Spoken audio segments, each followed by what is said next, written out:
Hello everybody, welcome back to some more Titan Esports action. My name is Jay Better, I'm joined by Ozzy. I feel like we haven't been here for a while, or at least together. Welcome to the semi-finals. We will be covering Dorado Gaming Alpha versus Dansyn with the Stars. I don't believe we've covered, or you and I have covered Dorado Gaming Alpha on the stream specifically. Maybe we have, but I recognize a lot of these names. We have covered Dansyn with the Stars a few times, Aussie. So hopefully this is going to be a good match. You would be correct. We've not covered Dorado a single time so far, so this is going to be their first streamed appearance. However, last time these two teams met each other, it was a 2-1 for Dorado Gaming. And looking at, we're just going to get the content out of the way. Bobby also expects this one to go long, 3-2 for Dorado Gaming Alpha. Thank you to Bobby for doing content. Some interesting opinions in there, so I would recommend reading it if you're curious or want the inside scoop on drama, I suppose, because I'm sure that's going to be talked about, because it's always talked about. But I've made some graphics here with the help of Jack to kind of kick off some expectations. Unfortunately, I did say last week we're not going to have a top lane, so I'll take us away with Dansyn with the Stars' keys to success. Force skirmishes. So, as you can see with the second point, this is going to tie into the second point. But forcing skirmishing, and this team really likes playing these skirmish-style mid-jungle duos, which has provided them with extreme success. In content, Bobby goes on to mention how this Sin team, a lot of people kind of just wrote off. It was very, like, a kind of a quiet rise to success so far in the split. So, utilizing this first point, along with the second point here, Jack, of, Mello Ray and Zhao Danny being ahead is just a win, right? Especially Mello on something like a bruiser, like Lee Sin, for example. That's really when Dancing with the Stars tend to shine.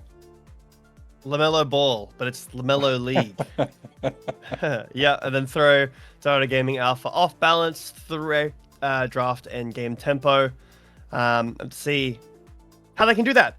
But let's jump over to the other side here so that we don't run out of time and take a look at, I believe it's Dorado Gaming Alpha's keys to success. Winning through sheer macro, so not getting dragged in. It's kind of, well, actually, yeah, you can see from the second point, it's kind of the opposite. Don't let the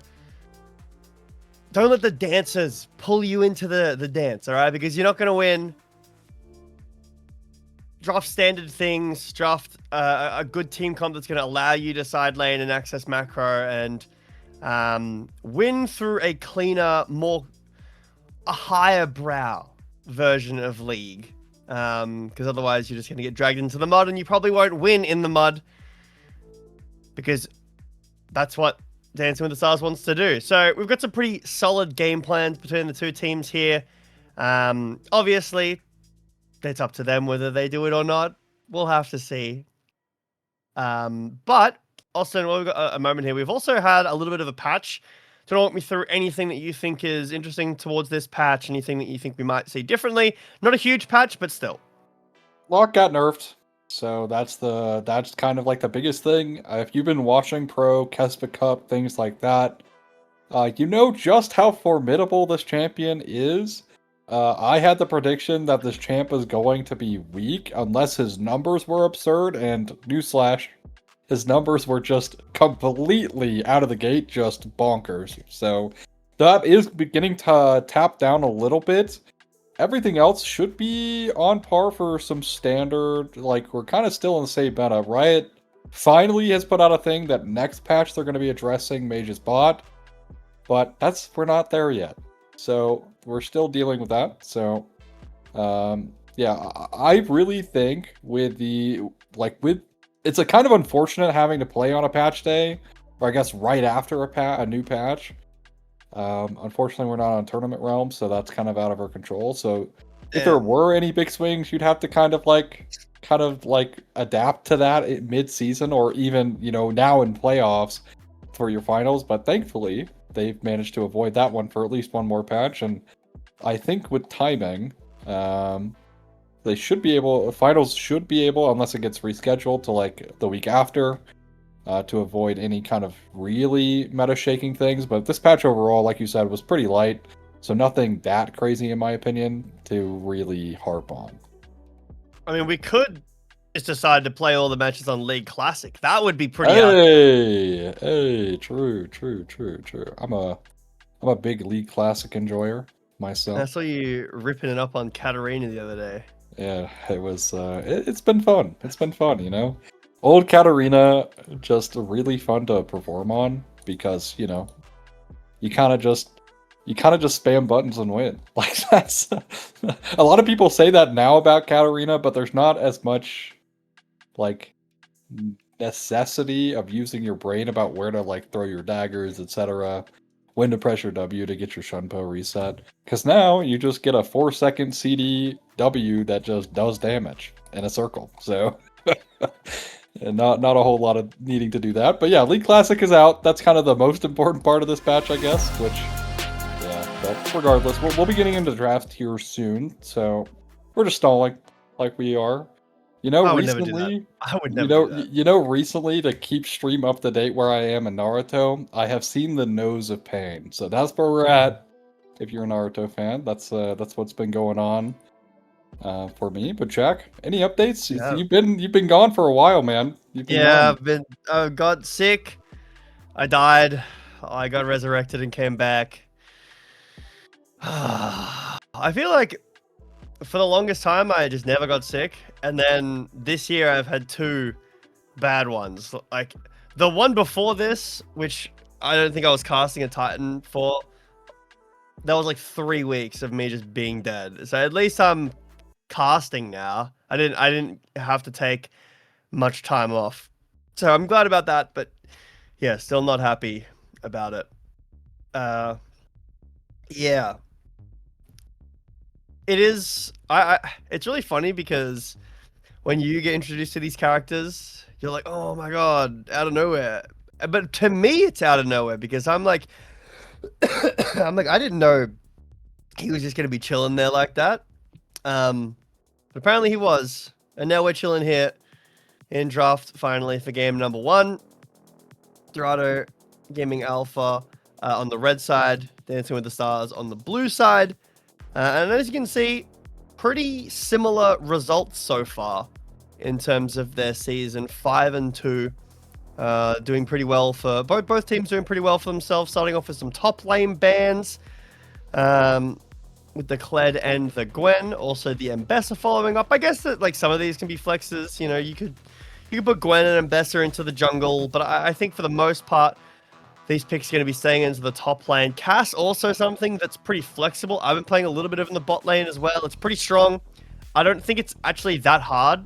I remember telling you like, oh man, this champion, I just can't. But it's not that bad. I think that it does slot into 80 carry brains pretty easily once you get a vibe for the range of the Q and the E.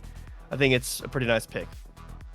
Yeah, especially if you play something like Zeri, right? Like when you're already just naturally having the thought process, you need to spam an ability to do damage. Same exact concept for the cast, but it's going to be the Ahri for Xiao Danny and Anarchy's to success for Dansyn. Skirmishing duo between Xiao Danny and Mello really pays off for this team. You can actually see Lee Sin is still available, but they are going to take away the Vi, so Vi Ahri is off the table. But, like I said, you look at Xiao Danny's performance on his last Lee Sin game, he dropped 12 kills. So perhaps still something they need to be mindful of as Dorado. They are going to pick Nissan's Hui. Nissan is a great Hui player.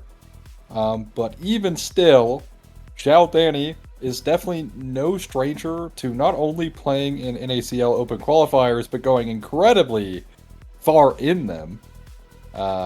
So should have the advantage here on the Ahri, and it's actually going to be Trundle, which I'm not at all a fan of, but at least if they are going to pick a tank top laner, they are covering it a little bit with their Trundle, but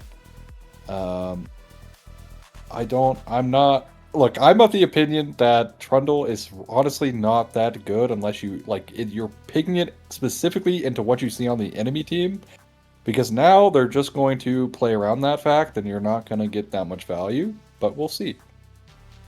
Yep. the possibility that Dorado Gaming Alpha draft a lot of mobility, which they already are doing, and things that can punish the Trundle, being not tanks. So to not give over a subjugate. I think it still does allow for Dancing with the Stars to have a pretty decent skirmish like you were asking for, so there is that potential. But I think that mostly Dorado Gaming Alpha's comp right now is really good at punishing the Bard. So if Debanar does go for any of these roams, very easy with ults to catch out this Bard now.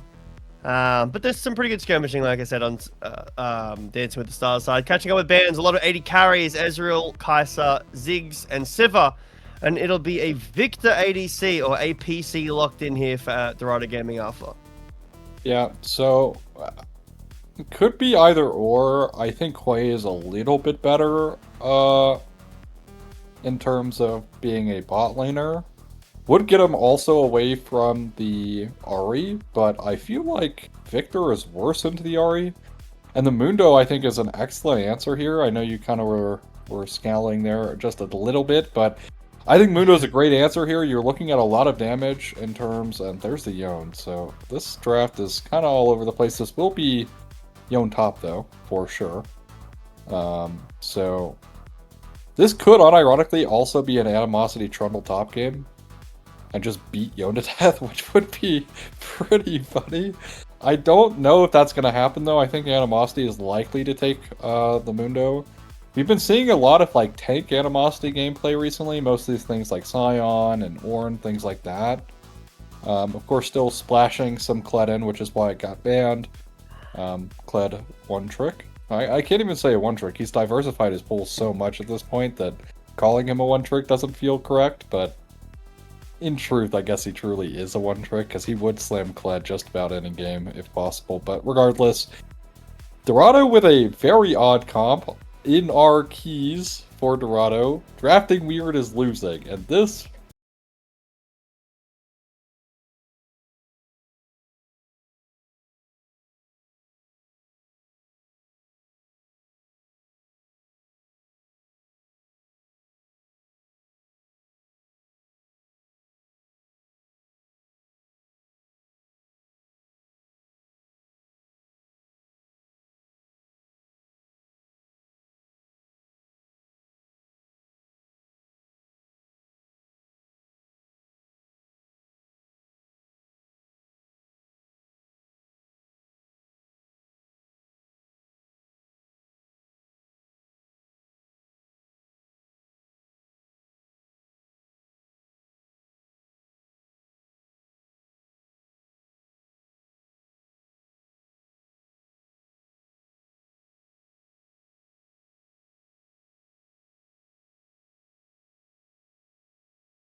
Oh, we going in? Okay.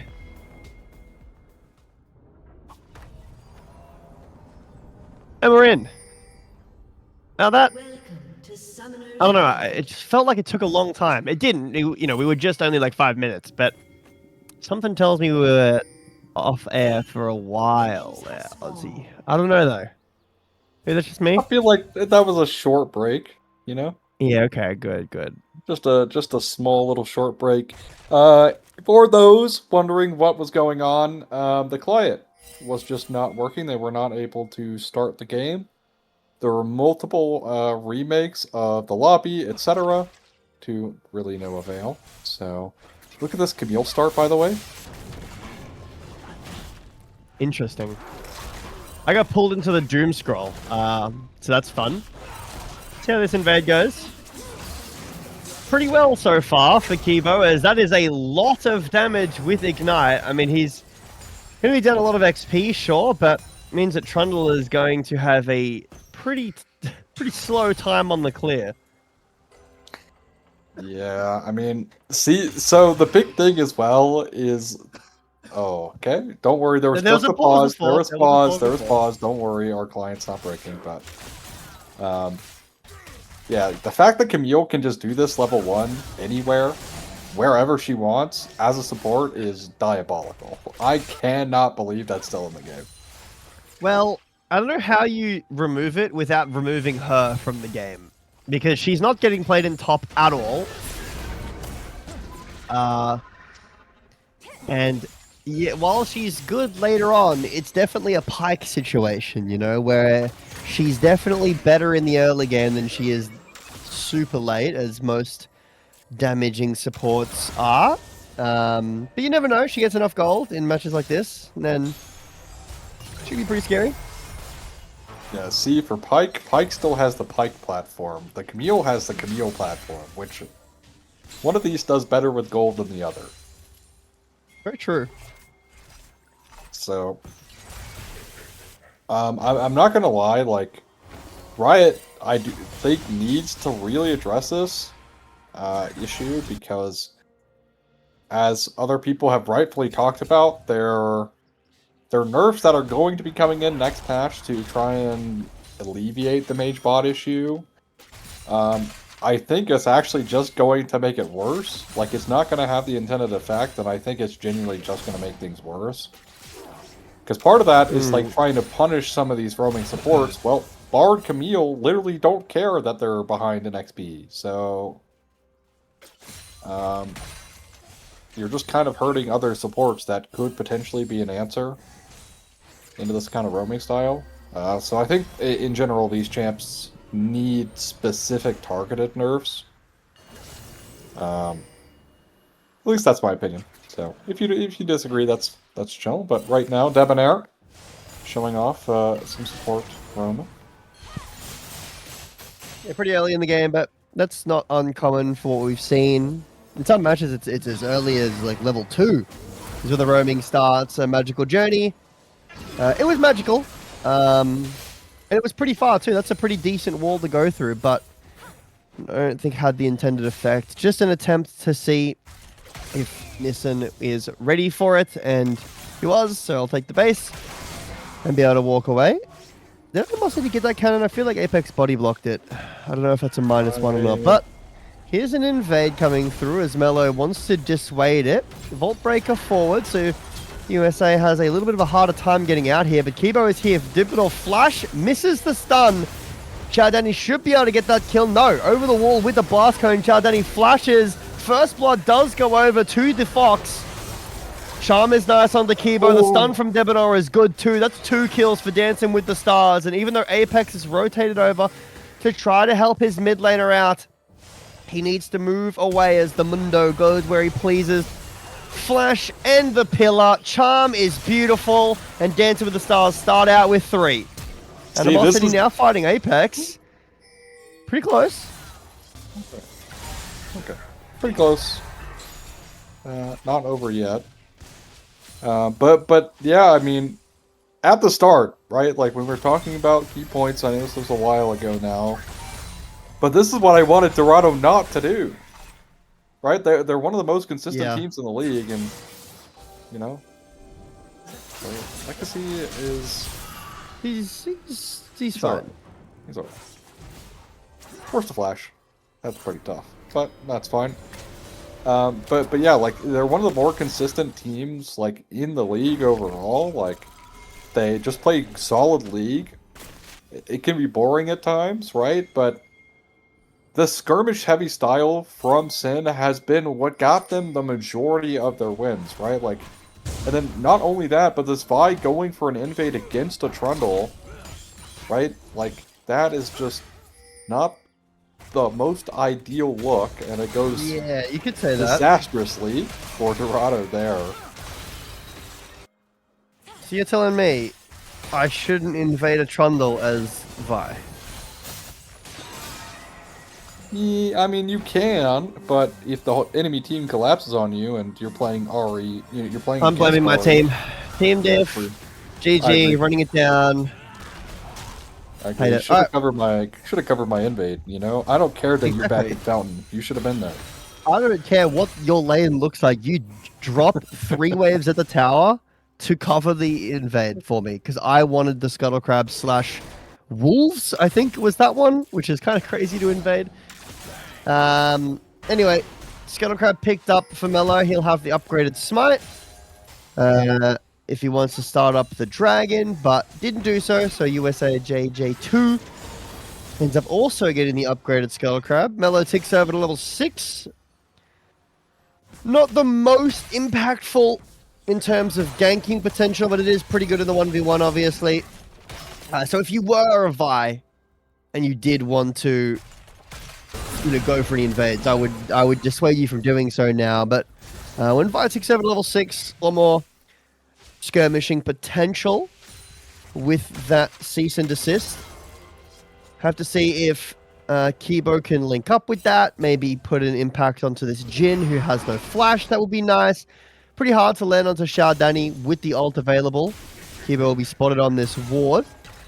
So Mello will know that there is 2 people up here.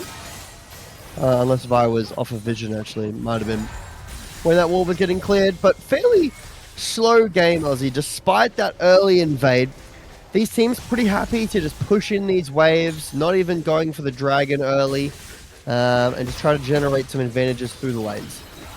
Yeah. Right now, I mean, this Victor is actually down quite a bit of CS, so that's not going great in the mid lane. You have Nissan on 6-7 CS, so Big, that's huge. that's huge. But yeah, overall, I mean, that early game, like, skirmish really backfired here for Dorado. They're going to lose Grubs guaranteed here. There's not going to be any answer whatsoever either coming through from Dorado. USA JJ just going to be clearing camps. Also have to remember that now that Vi has the Cease and Desist, they can kind of chain this onto maybe an Ahri with a Spiraling Despair plus the Severing Bolt combo to try and burst her down.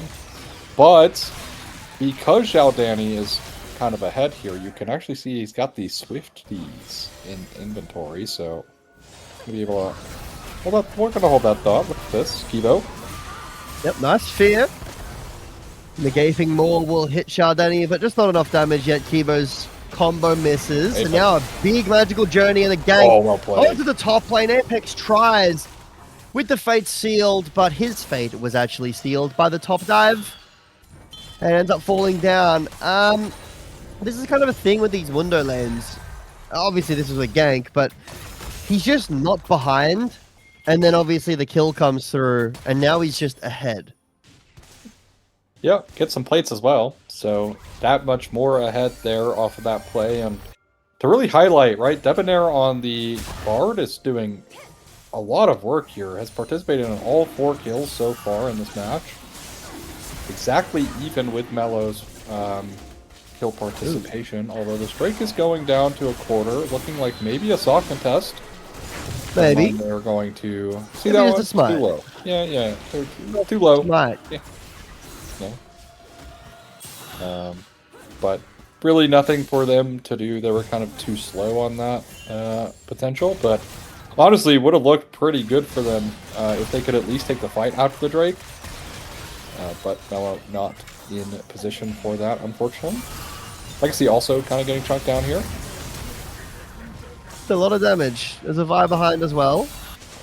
But I think Legacy's a bit scared. He's like, whoa, okay. That came out of nowhere. But it does. Camille tends to do that.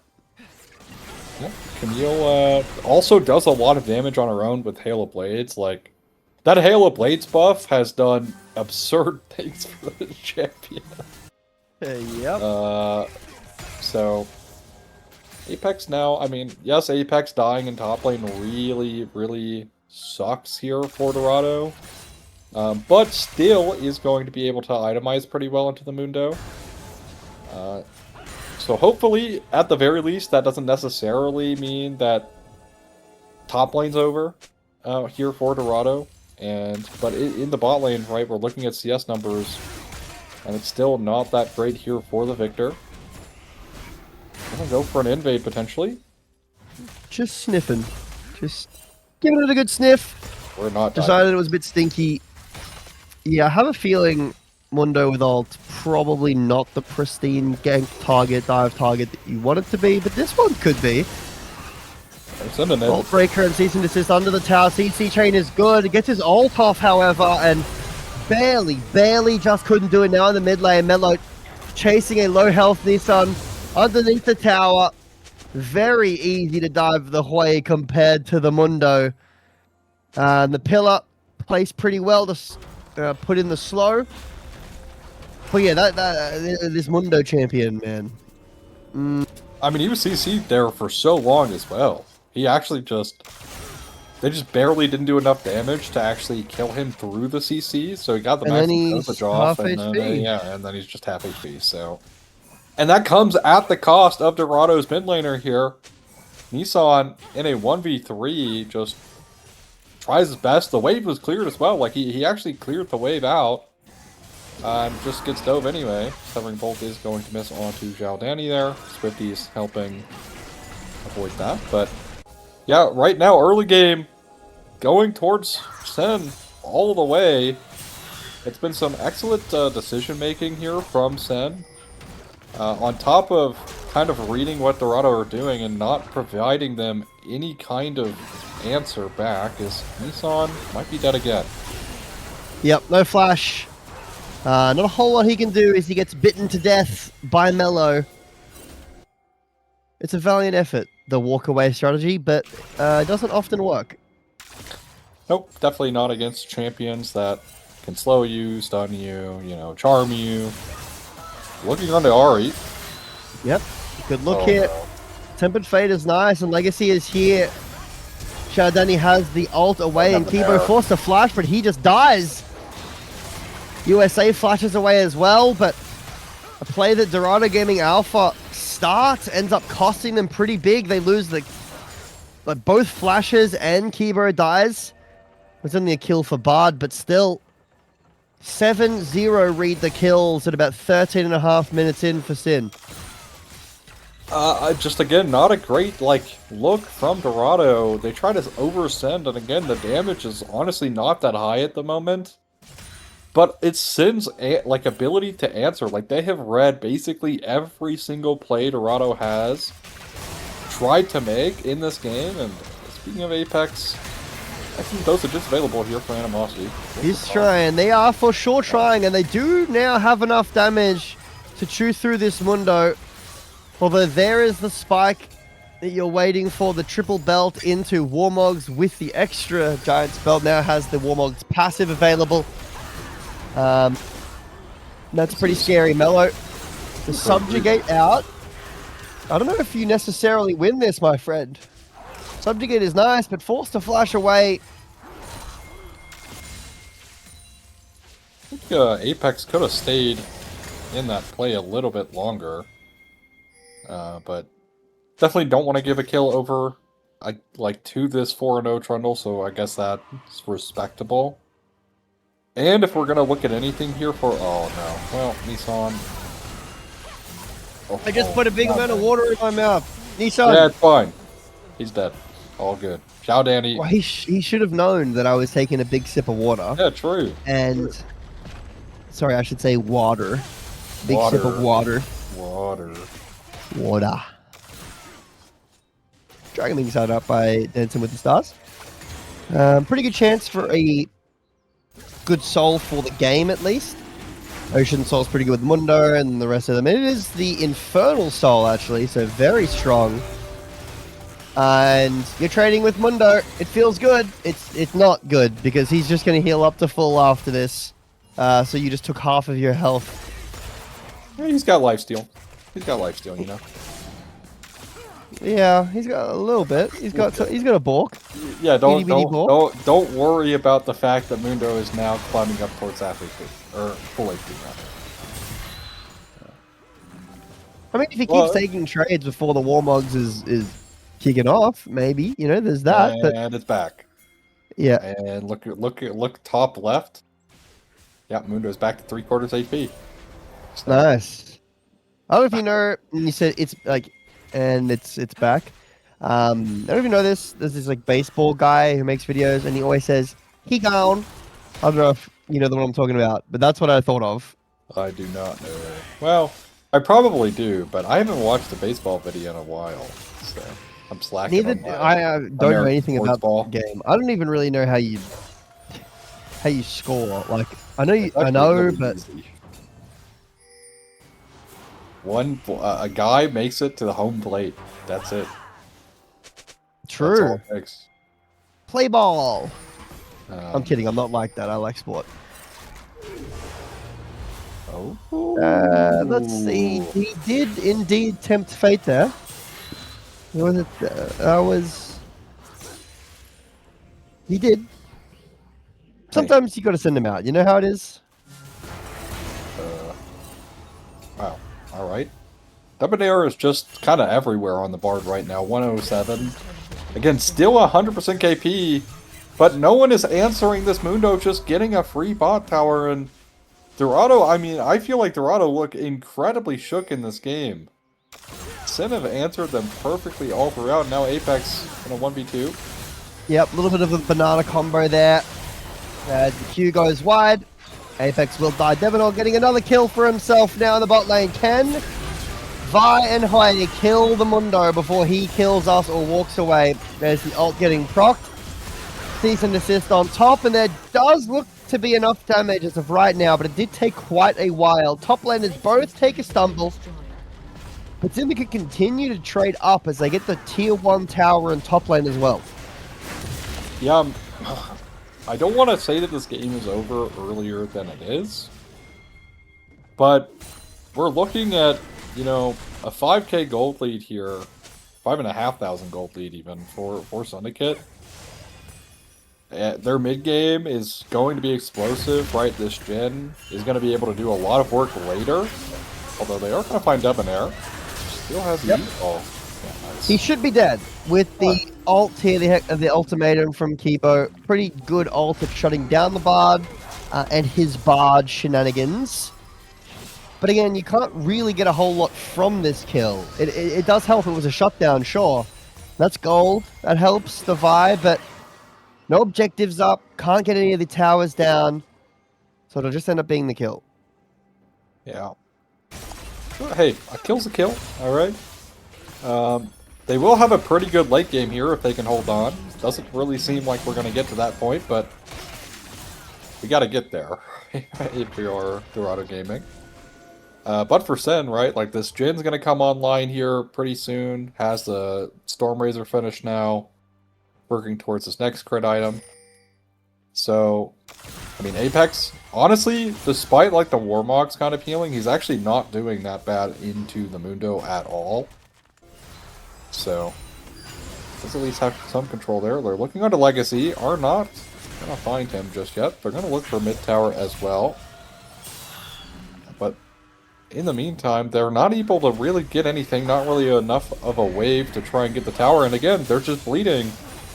Yep. On the spot side, and that's just gonna be a tower. Like, Herald is gonna guarantee that tower no matter what. Kibo might get caught out as well. And he does. He will do so. And that's Tower's dead. Yep. Lost a pretty decent chunk of wave too. How's your driving, Shardani? Let's have a look. I wouldn't personally go that way. I think you made the right decision. I'm just gonna say hello to the mid wave. And steal the yeah. whole thing. Yeah, steal the whole wave from your AD carry. And the top side, Animosity gets pretty low. Apex also down pretty low himself, but it's another dragon over towards Sen. I think makes a lot of sense. But yeah, Dorado, I think they had an early game plan, and it kind of all backfired off of a USA JJ invade that just went disastrously wrong. And ever since that point, it just looks like they are... I don't know if it's nerves or, you know, just like a game one jitters, especially because of like issues with the client and things like that getting to them. But they look incredibly off the mark in game number 1 here. Because every play they've made, it's been a negative play. Like, it's never been truly winning. Kibo. Oh, nice cancel. Nice pillar catch. Kibo should die here, the ultimatum and the flash. But the Tempered Fate is just beautiful. Here comes a TP in as well from Shardani, but Kibo's already fallen. The ult from Apex will do absolutely nothing, and he'll try as he can. Nice charm flash from Shardani. Hits onto the Victor and takes him down. Now Baron being started up, USA JJ spotted on the ward. Ari over the back. The ult is nice, but there's just not enough damage. So this Vi, I won't be able to get in at all to try to steal this really nice flash from Devenor. Mundo over the wall as well. Oh my god. All right. Okay. Bye-bye. All right. Well, hey, USA JJ stays alive, the true carry here. Has the most gold on the team, so... The true carry. Unfortunately, it's a buy. Well, maybe with the CS diff, it's actually the way, but semantics at this point. It doesn't really matter. Sen are just so far ahead, and that's not to, like, discredit them, like they're playing poorly or anything, right? Like, in that play, like, they played that incredibly well. Debonair on the board has been a massive highlight here. Still remains to have 100% kill participation in this game. Which He's kind of popping off. is absurd, but also like these bindings, right? The Tempered Fates have been pretty good. Yes, we saw that one where he kind of yeeted it, didn't really connect. But that's kind of barred, right? You can kind of get away just eating your ult, looking for a play. As this is still going positive for Apex, but won't happen any longer because Shardani has something to say about it. Yeah, pardon me. He's here. Charm will go wide. It's going to take a minute. But he should die. Zhonya's comes through. Now there's no more ability for Apex to get away. So Animosity will take him down. Over in the mid lane, actually, fight's breaking out. The gravity well is down. It'll stun absolutely no one as Kibo and USA JJ have already fallen down. Evanor over the wall with another great stun. We'll find Nissan. Shardani with a charm. There's the deadly flourish. And yet another kill. An ace for Dansyn with the stars. And maybe even the game. Death timers are pretty short here. So we'll see. I think they'll get an inhib guaranteed. They might even hold off on getting the inhib if they don't think they can end. We got 10 seconds here for the Vi, 5 seconds for Apex. We already have Kibo left alive. Let's see what they choose to do. 24 minutes. Yeah, they're just going to take the inhib. As, cancel Mellow. I'm gonna look, but they're gonna be stopped there. Nice deadly flourish to root up Kibo. So no real big follow-up there, as Animosity is gonna have his back canceled once more. And finally, the play is going to dissolve here, but yeah, I mean, Center just playing such a good game, and alright, Kibo just nice sidestep there. Does not go down. Yeah, I don't know. This one's looking cooked. I don't know if there is a late game to really get here. Even 19-3. Even as well, like, we're looking at the proto belt on Victor this game. I don't think you can get away with purchasing this. Like, someone on your team needs damage, and while Apex, I think, has done a pretty good job at stemming his bleeding, in the 1v1, and we even saw there forcing Zhao Danny into the Zanyas and top. Everyone else is so far behind, and USAJJ. Oh, Zhao Danny goes a little far forward. There's the ult combo, but the Tempered Fate is just so good. And the Zanyas. Zonya is instantly as well from Zhao Danny. He has ult available as well. He'll be caught by the Hextech ultimatum and will fall down, but now Mela gets to go ham on everybody. The curtains open, and they close for Dorado Gaming Alpha. As now Dansyn with the Stars moving in to try to end the game here. There is a pretty decent amount of wave clear from Nissan, but if Animosity can just tank these towers, there is a super minion as well. Nice rocket belt out of the way, but I think that's just going to be game number 1. Dansyn with the Stars take it in the easiest fashion they possibly could have. Evo is trying. Yeah, but this one. Guys, hit the Nexus, not the Camille. It's done. It's done. Alright. Nice easy one here for Sen, but again, kind of a head-scratching opener from Dorado. Again, we talked about before the game started and even during the game, like how Dorado are this consistent team who really play off of these like more standard comps. They don't necessarily play these like mage-style comps very often, right? They just kind of play like the standard front-to-back comp, and then just out-macro you, similar to like a Gen G style from like 2023. 2024, right? Things like that. But in this game, they try to take it to Sen, but Sen, their like claim to fame in the split is that like going for these early game skirmishes, right? Being in your face like this. And Dorado are just left here like in shambles from that point forward in that game. They gave over 3 early kills, and from that point on, there was literally nothing they could do.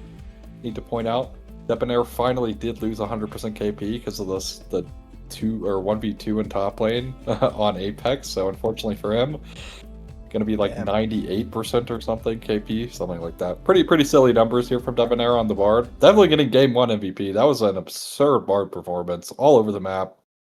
But I think Sen, they did a great job in terms of just preventing Dorado from finding any other play after the like disastrous skirmish 3v3 that happened in topside. So props to them for kind of keeping their heads on correctly. They slow down the game, they don't get overexcited, try to find more than they need to, and they just let Dorado kind of outplay themselves. Yep. Pardon me. Dying a little bit. Syndicate lead the series 1-0 now against Dorado Gaming Alpha in a very dominant fashion in this first game. We're going to take a short break. When we get back, hopefully some closer games. See you soon.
All right, we're back.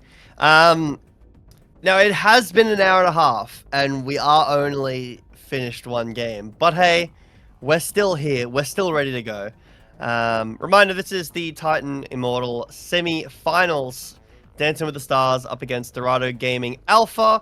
Dancing with the Stars just won their first game of the series. It was very convincing. Honestly, easy. They didn't really have much pushback, and there was an invade earlier by Dorado. It didn't really go the best, and that did lead to some snowballing, but there's always another game. Well, there's a minimum of 2, at least. Not always another game. To change it around and make some different changes. Obviously, all those picks are gone now. Looks like both teams staying on the same side, so I expect pretty similar bans. Yeah, pretty similar bans, but for Dorado, I'm really looking at them changing their approach, because I think that last game was an approach issue. As an LPL caster yourself, I'm sure you're about to basically confirm what I'm saying. That USA JJ invade was very akin to a Kanavi invade from when he was playing in the LPL, where he just completely decides to flip the game right then and there, like minute 3. He did that in MSI and still managed to win it eventually. Still, did get around to winning an MSI there, but regardless, very Kanavi-like to do, and for the detriment of Kanavi and his teams majority of the time, especially in the LPL. But Syndicate managing to not only kind of punish them for that, able to kind of prevent Dorado from even getting a foothold on any play whatsoever. Every time Dorado went for a play, it's just like, okay, we'll let you bake that play, and we'll just take 10 times as much gold as you're going to even attempt to get. So, well played. And tank v tank top lane. Yeah, I'm kind of shocked that they went and picked tanks instantly. The Wukong now getting picked up by USA JJ. Oh, it's JJ. Is it JJJ? Is it 3 J's? We might be getting draft in roll order, which would make a lot of sense. Yeah. I think it because makes more sense, but that's fine. I would be Like, shocked. Yeah, we can just Sion? talk about the draft as it comes. Yeah, it's fine. Who cares about order anyways? That's cringe. So... Okay, so this is the order they drafted in. Alright, we're just going down to the roll order. Alright. Orion, pretty normal third see. pick. You would never, ever first pick that champion. Terrible. Yeah, ever. But speaking of, man, I've been wanting to talk about Syndra for so long on Immortal. This champion is nuts. Player bot lane, player mid lane, she is just winning. She is so strong right now. And even into like champs like Orianna, right, where Orianna used to be this like super high priority mid laner because she just pokes you out because her level 1 is so insane, and then level 1 and then 2, 3 also really strong. Syndra scales, but she just is doing a bit too much at the moment. So, and she's pretty flexible. You can play her bot lane, and the Anivia showing up, meaning this is flexible itself. I'm not quite sure where this is going. Maybe support, but I am... Look, Dorado, please, I'm begging you, alright? I looked through all of your drafts leading up to today to make my key points thing. Jack can 100% confirm that. This is not you, please. Please. So if we're staying in pick order, it's Anivia ADC. Yeah. It's not. It's Anivia support. And Okay. Sivir. I mean, the Anivia is normally picked into the Sivir. It's not bad into the Ashe Seraphine, I guess. I'm actually shocked that Syndicate literally just top to bottomed their draft. That was sick. Oh, it's wrong. It's actually Orianna. Alright, we're So good. Orianna was actually Karma. Alright, we're good. Maybe It it's makes in so there, okay. much more sense now. Makes so much more sense now. I was like, man, what is going on in Dorado headquarters right now for this to happen? Alright.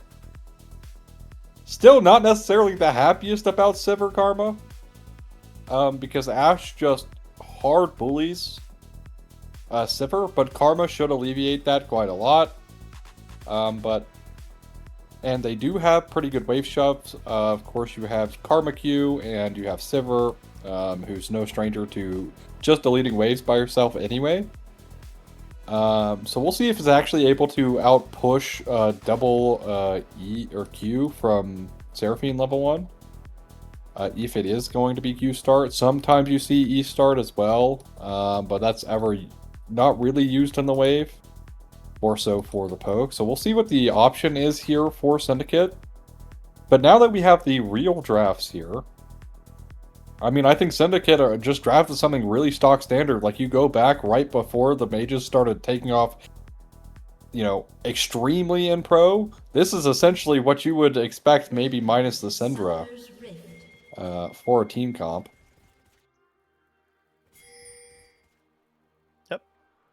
I'm jumping onto the Rift for game number 2 here. I get maybe more teams need to do the top to bottom drafting. Scion first pick's pretty good, right? I mean, there's no Trundle. They took that away. So yeah, they banned away some hard lanes for the Scion. This is a champ that honestly I feel like Animosity has become kind of like, this has kind of been his main champ this split, is Scion. So I don't hate it. Last week was instrumental in their victory in one of the games. So pretty standard game though. No mages spot lane. So that's pretty nice. Yep, I'm sure there'll be some people out there happy about that. And some others that are a little bit disappointed. Double heal expended. Level 1 in the bot lane. And the Ashe Seraphine getting the better end of the trade. With the lethal tempo stacked up from Ashe. And like you said, can be a bully in the early game, this Ashe against the Sivir. Yeah. Also, right, with Seraphine having pretty decent range, you will miss there. So, no root. Although Apex on the Ornn performing quite alright. Does need to be careful though. Yeah, getting pretty low. Both of these top laners. It's going to come down to one auto flash. Q will do it. Animosity with the first blood up in the top lane. That axe is big for a reason. It does damage. Yeah. I mean, Ornn, we usually actually see this go the opposite way of the underestimation of the Ornn. But underestimating the Scion damage plus the wave there, right? Unlike Animosity in that play, Apex was getting hit by the full wave that entire time. Animosity was tanking, I think, only like 1 or 2 minions, so that big difference maker. And even if Apex had managed to get that kill, he probably still would have had to either flash away or just dies to Animosity in the zombie form. So not necessarily the happiest off of that play there from Apex. And again, this feels like Dorado are just trying maybe a little bit too hard to do things in the early game, especially like in this top lane matchup. There's no pressure whatsoever to try and go for kills. You can just chill. You're playing Ornn into Scion, right? It's not like you're getting outscaled by the Scion at all. Just relax. Just relax, right? You got a Sivir, you got an Anivia. Just take a chill pill. Especially try to reset, you know, from what happened last game as well. Like, you don't want to start making these early game mistakes and then having that snowball so far out of your control that you just, any play you make is always going to be the wrong play. So, only one kill though, so it could be worse. Not great. To be in that position, you know, you just had a pretty frustrating lane and now not doing the best in this one either. But like you mentioned, it's only one kill, so won't result in a humongous lead so far for the Scion. And there is plenty of damage to take through the Scion later in this game. Sivir Karma getting some push now with the spell shield and obviously the ricocheting auto, so doing a pretty good job there. I'm really interested to see what happens at the level 6, whether USA JJ wants to get involved early. Whether he's going to end up taking any like skirmishes against Mello that I think that maybe he doesn't want to do that. But I mean, he did do that last game against the Trundle on Vi, so we'll see. Maybe that's another situation of laners, please help my invade fantasy. But I think it's totally fine to him to just wait for level 6, try to make an impact on the Ashe Seraphine, the immobile bot lane. Maybe get an Anivia roam down if you get the chance. You know, looking back at that last game as well, like, Kibo actually put Mello in a behind position. Like, because Kibo, like, went on a solo invade on the Camille, like, forced off. Nice root here onto Kibo, though. Yep, there's the heal out from Kibo, though. The Ashe is still doing a lot of damage, but so is Siva, who has now got the lethal tempo fully stacked up and is layering in a lot of these boomerangs. Now the bouncing autos doing a little bit as well. Mello is here, but so is USA JJ. Now the jungle combat ensues, and both of them go, I'm warning you. Don't you gank my bot lane. And then they run away. So, yeah, back to, like, last game, Kibo sets up, like, Mello being behind on the Trundle really well. But that's all just immediately mitigated after that invade play. So, this game, obviously, much slower paced from the last one. We would have already had 3 kills happening at this point. And looking like top lane Scuttle Crab going to be the focus here for USA JJ. As we'll find it yet. As Nissan's kind of out of mana here. Yeah, he is. Does have the egg as well. Kibo will find a little tether. Mello with a flash knock up into USA JJ, and the tether root as well from Devanor. The tether. The double up root is what I meant to say. Very nice into the top lane here. Apex actually finding a win. Maybe has the potential for a solo kill if he has the dash, but he doesn't. Apex close. This is not fair. So hard. Oh. Yeah. That's unfortunate. Yeah. Another game of Syndicate just winning the game through the early game. There's the egg. And it's not looking good yet again.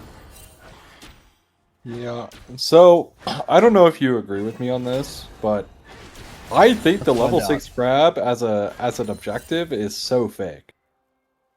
Okay. Because, well, yes, you can kind of tempo that, right? We've been seeing a lot of, like, Immortal teams, and even when I'm casting AML, they'll get baited to, like, die for this, like, level 6 Scuttle. And it has happened basically, like, 4 weeks in a row. Mm-hmm. And it happens at least once in a series, and USA JJ, that literally just happened to him, like, right there. He tries to go for level 6 Scuttle, and I don't think Kibo was there in the first place. Like, I don't think Kibo was there at all. Debonair had opted to open up mid to go defend that crab, which sets that entire play up. USA JJ overstays, and then... Oh, Kibo! Oh, good sidesteps. That's very critical sidestep there. Was definitely going to be death. But yeah, well played.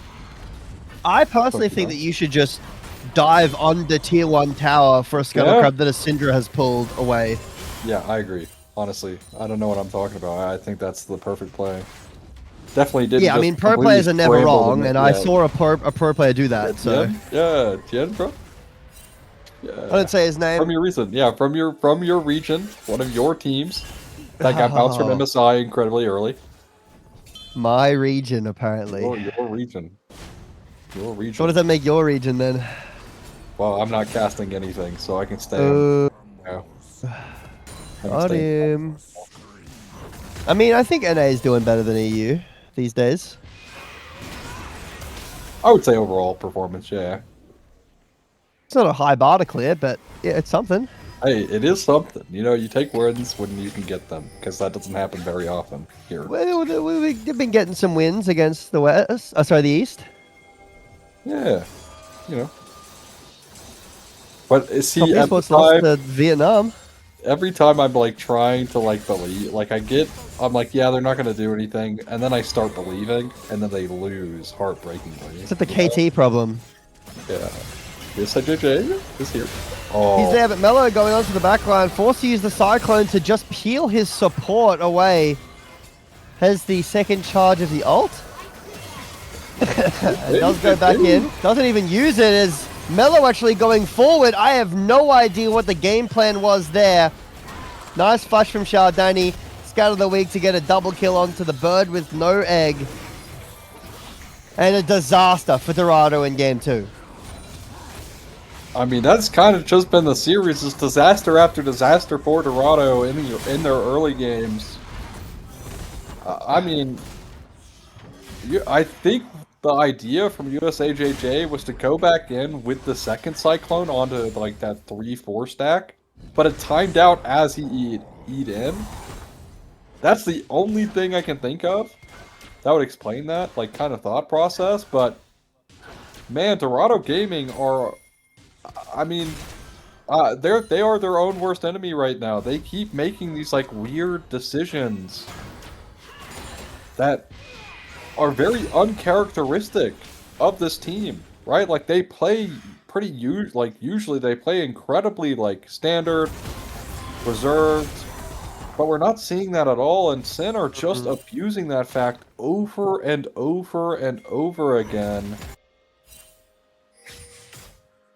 Just a head scratching play from Dorado overall. And they lose Dragon because of it, and now they're down 6-0, which 4K gold lead. 10 minutes. Yeah, not looking too hot. A very similar situation to the last game, in fact. I think it was like 7-0 at a time. Dorado haven't really gotten many kills in this series so far. Nice flash. I thought this was an LPL thing. But it's just an everywhere thing. The value at gold, whatever it is, whenever anyone's clearing a minion or getting a passive, is USAJJ flushes over the wall. He's dead. He's dead. That is a really nice arrow from Legacy. Trying to fight the 1 versus 2 pretty tough. But here comes a TP actually from Shardani. Get of the week, splits the middle. Oh, he doesn't completely get it. Misses, but yep. No kill for the Sivir. He will die to the minions and this Syndra. Nice flush to the side from Mello. It's a comedy of errors right now from Dorado. I am like so confused as to what is happening. This just looks like a break. Like this seems like the BLG kind of crash out. Oh my god. Okay, well. How about another one? Like, what is going on? I mean, Syndicate just look like they're just the better team by a mile in the series. Yeah, every lane, every position. It is absurd. And they're going to find another kill. We're going more. Mello with a knock-up. Devinor on the side. Devinor will fall down, so there's at least another kill over for this Wukong. But Shardani's around the corner. Mello still fighting USAJ by himself. Now Legacy will join. That should be a dead monkey. Over on the side, Shardani with the solo kill onto Me Have Fun, who I don't think is having too much fun in this series so far.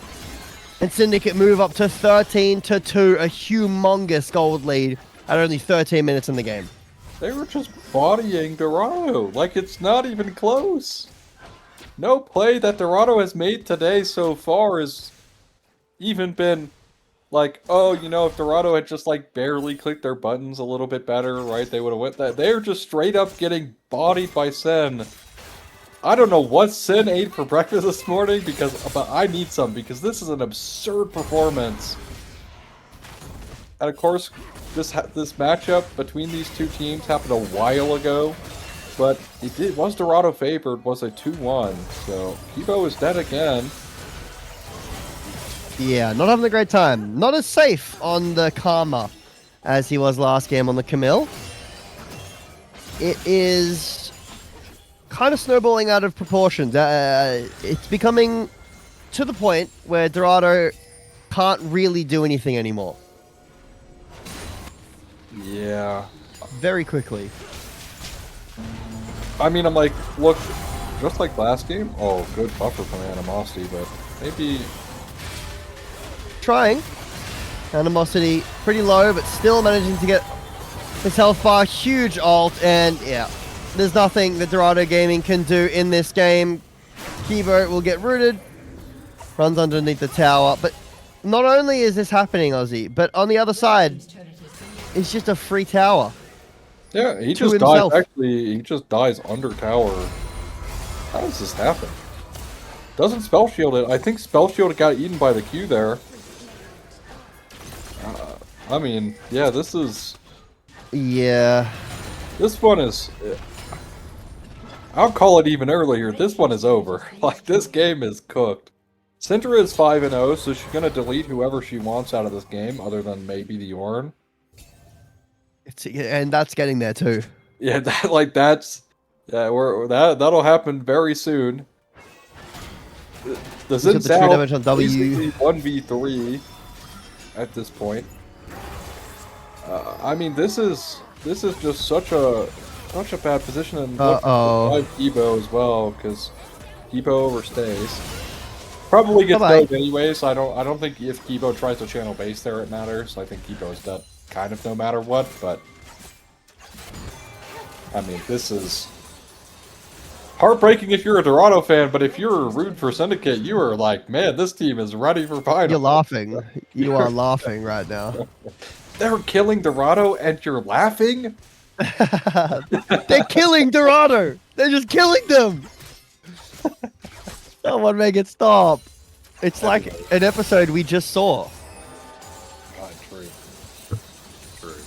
Just one more cigarette, please. Just one more cigarette, please. Well, I mean, I'm not gonna lie. Syndicate do look immortal in this series so far. So maybe there is even some more parallels we could draw there. Perhaps, yeah. Some Kultikotsky, I'm sure. That's what Dancing with the Stars are, right? Yeah, true. I mean, yeah. They're definitely looking like Hedon right now. Completely immortal, invulnerable, whatever you'd like to say. Impervious to a loss, but... He's not invulnerable. He got his head cut off. He did get his head cut off. But then he's just alive. This is a pretty last-ditch effort. Everyone from Dancing with the Stars is coming over. Spell Shield will not block anything. They have fun. Taking the brunt of the Scion and will get exploded by the Syndra in the back. And everyone's going to die. There is nothing that Dorado can do at all. It is a complete wash. Nice. They got the Herald. Nivea did have TP. Could have joined. Decided not to. Probably the best, but still doesn't feel good to watch your Nivea be full health on the other side of the map. I mean, look at Anivia's items right now. Yeah, he doesn't even have an item. Yeah, it's not even I just a Roa. realized that. Not even, like, Roa is not complete, and this is 0 tier nothing. This is straight Roa rush plus of course, the tier 2 boots to make sure you have your, like, maximizing your quest. So, when the Roa comes online, which is still not happening now, I mean, we're looking at like a 27-minute Roa, which that is incredibly slow-paced. Hey, I've heard that the later the Roa gets completed, the better it is, right? Oh, true, because you get that free level, so in theory you're getting more XP. Even more XP. Yeah, that's smart, that's smart. In reality, Dorado are not even going to go, probably not even making it to... Yeah, I don't think they're lasting another 10 minutes. I don't know that they're lasting another 10 minutes in this game without the game going. But Sin... Yeah. We'll need to try to find an end for that to happen. Still got a lot of game left to play, as I have seen crazier things happen. Unfortunately, I don't know if those crazy things are happening in this exact game or even in the series. But we'll see, because you never know. I saw some pretty insane things happen in AML.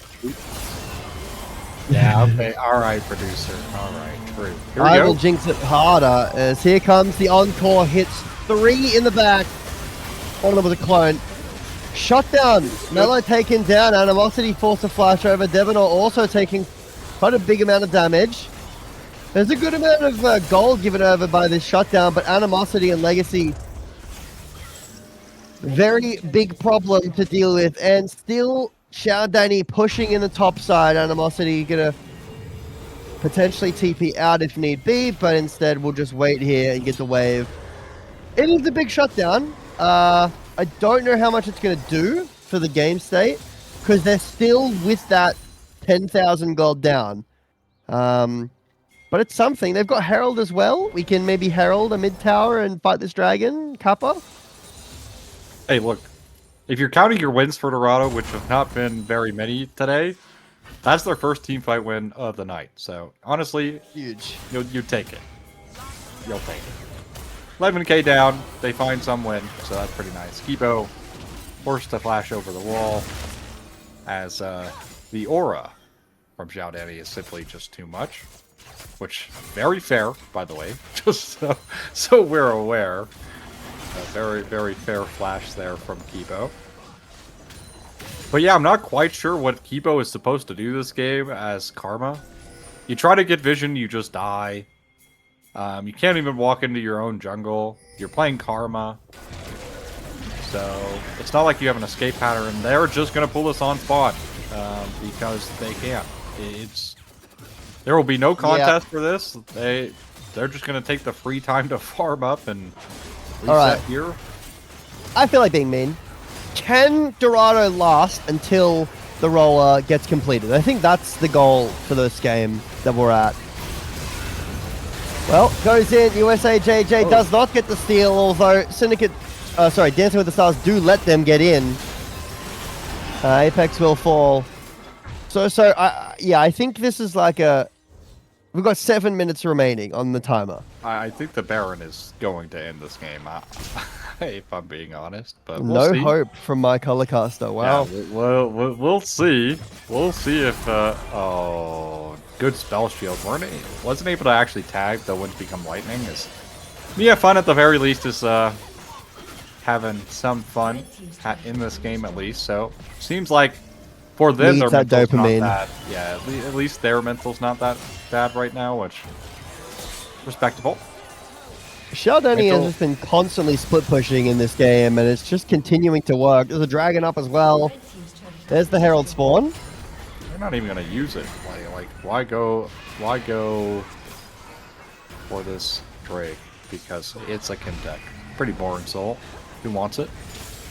Sion. They are going to go do it. Sion they are going to go do it eventually. And yes, you are correct. Sion and Zinzao, both really big. No, it's just a useless soul. No one would want it anyway. Where's my big do damage soul?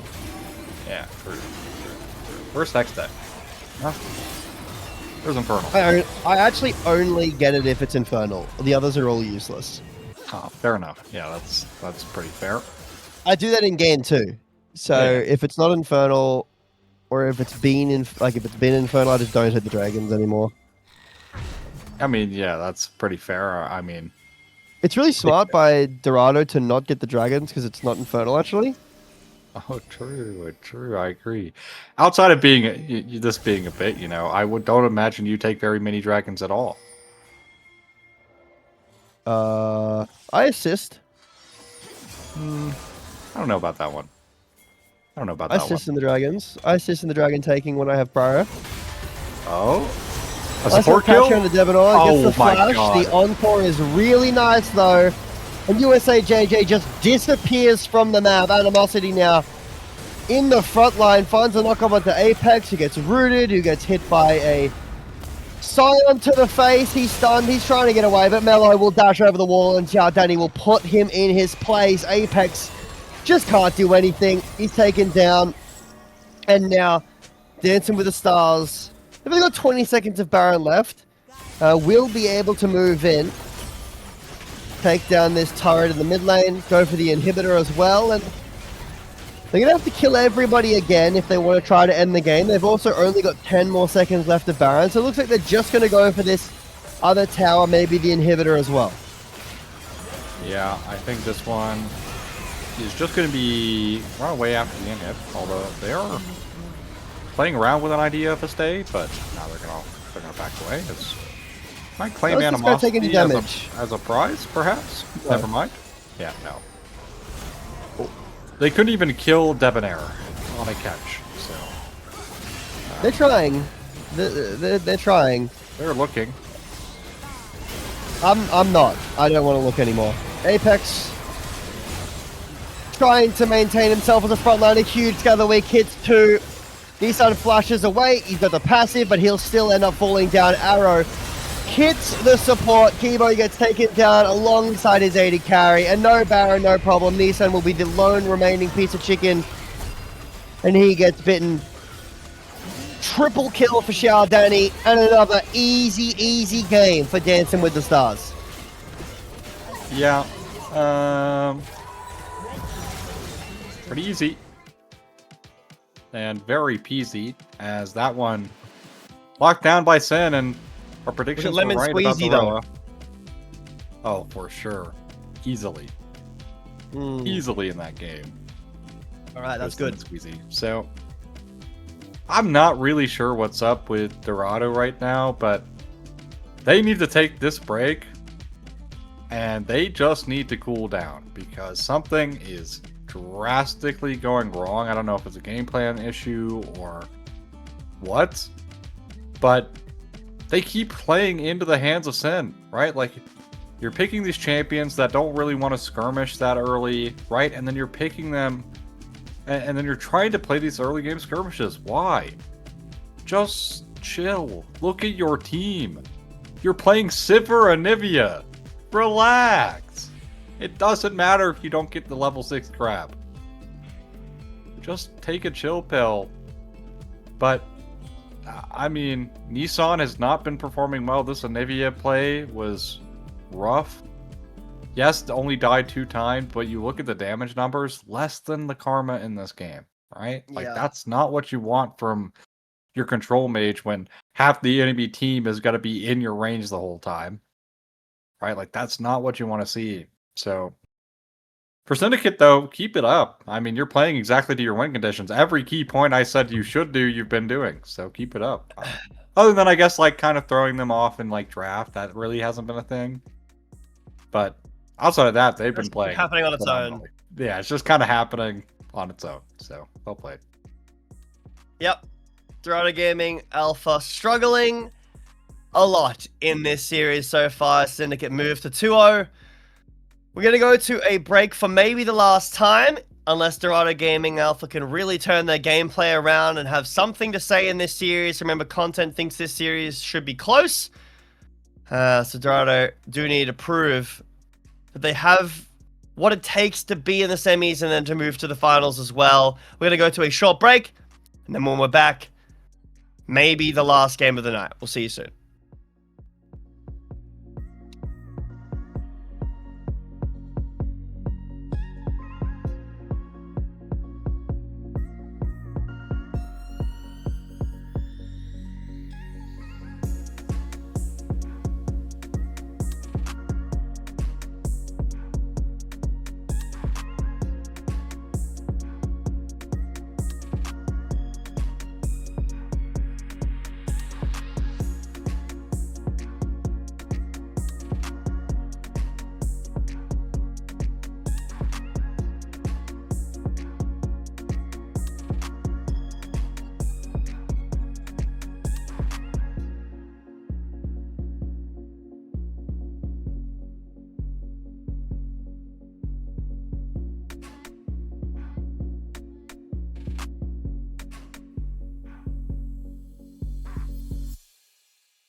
All right, we're back for maybe the last time tonight.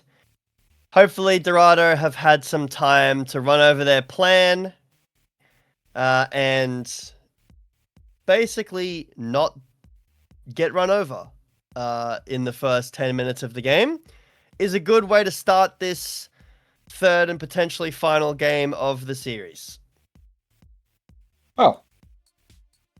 What do I want to see from Dorado that's different? I mean, their draft was a step in the right direction that last game. It's just the actions are still akin to what happened in game one. Like, they feel so dead set on pushing this like weird skirmish style into the team that just does that to an extreme level with that's mostly successful. And maybe Bobby was right. Like, maybe Sin last week 3-0ing Iceborne wasn't a thing of like, oh, it was a fluke, or, you know, like Iceborne was like kind of frauds. Nope. Sin are just this good. Like, they are showing up here to play. And it's been phenomenal to watch, to say the least, from a non-biased viewer perspective. But if you're a Dorado fan, you are really sad about it at the moment, because things are not going their way. But they have one last chance here to get things started in this series. Yeah. And make this one at least look competitive. And if it were to be true for Bobby's prediction of a 3-2, it's going to have to come off of the back of a reverse sweep, which those are not very common. So odds stacked against them. And it's going to be the Rumble first picked. You like this. I like this. Who doesn't like this? Wow, we're just putting USAJJ on the Sejuani. So fair enough. No skirmishing for you. Put the people who might not like the Rumble are Dorado, but they've got the Renekton. This is a pretty standard combo. Renekton Sedge, very tried and true. I don't know how favorable the Renekton side of this matchup is. Talia picked up here most likely for Shardani, although it can be flexing to the bot lane. We've seen that happen too. And I would expect a jungle pick up here for Dansyn with the Stars, and it will be the Pantheon. Well, the claim to fame here for Sin today has been Melo, Ray, and Zhao Danny playing together. And what better combo to do that one in this game than Talia Pantheon? Point and click stun into flick onto carpet. Pretty good combo there. Of course, going to be answered by the rise from Nissan. Nissan has been having pretty rough go at it today. Game number 1 on the way. I'm not going to really fault him on the way. I don't think he made any egregious errors or anything. He just ended up getting behind, which he got dove. Like, he got 1v3 dove, right? Like, that's not really his fault there. And his team went for top lane, and they didn't get a kill out of it. So he was the sacrificial lamb and ended up dying and got super far behind the way. Game 2, though, the Anivia wasn't that great at all. So hopefully on the rise he can get things going here. And it's going to be the Jinx. So Jinx Lulu is up here. We'll see if Sim actually take the Lulu for themselves, because their bot lane is still floating here. I guess technically this could be a Talia bot, but it's going to be Aphelios Lulu, more than likely, to take that away. Could see like a Nautilus or a Thresh angle here too, if Devon wants to go towards that. But it's just the Rel. Wow. Okay. They decide they want a little bit more CC, more engage here for the Rumble. That's fine by me. I don't hate it. I think I agree with that choice. Oh. It's going to be Zilean.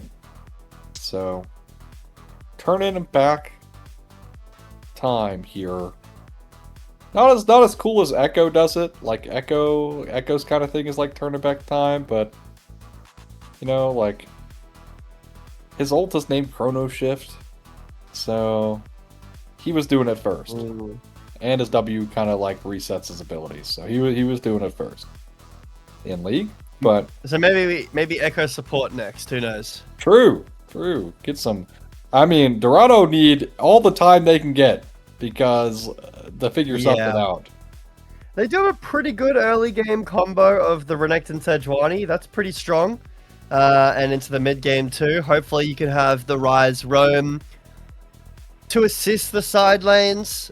But man, Dansyn's draft is so scary. The Rumble, Panther being able to roam to that, the Talia being able to roam to that, and then not only the roaming potential to top and also bot, but also the 2v2 skirmish potential you spoke about a bit earlier with the Pantheon Talia. Really, really scary draft, and it's not like Dansyn's draft just falls off a cliff if the game goes 20 minutes, right? Like, you've got an Aphelios, you've got point-and-click CC, you've got a Talia. There's still plenty of damage later on for Dansyn as well, so I think that Dorado, they need to not get run over in this early game. They have tools to do so, and if they do, it's going to be really hard, maybe impossible to come back. Yeah, and their comp is so good at finding those angles, right? Like, this Jinx missteps once, yeah, you're cooked. You're just cooked. Bye-bye. You're gonna get like Grand Starfall on your head, right? The Weaver's Wall as well gonna come down.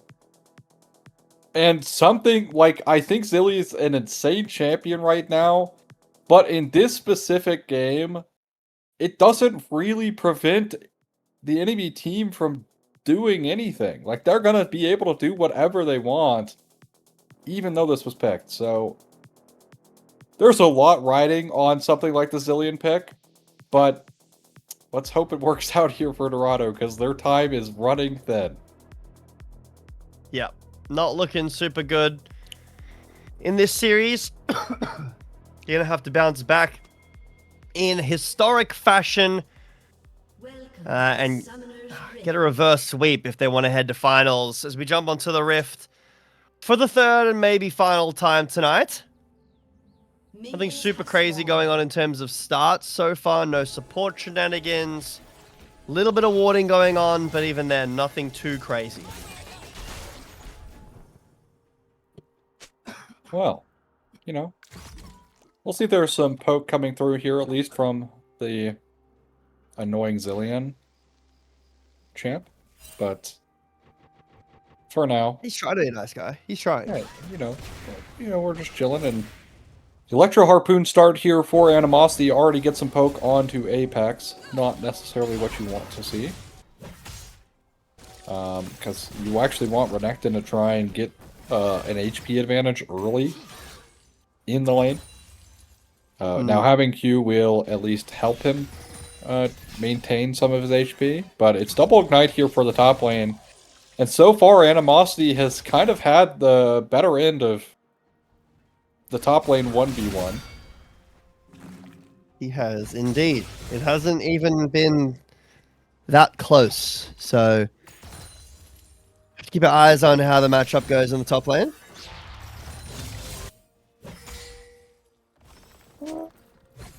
Nah, I don't. Who cares about top lane? Boring role. We should be You're watching speaking my the language junglers. now.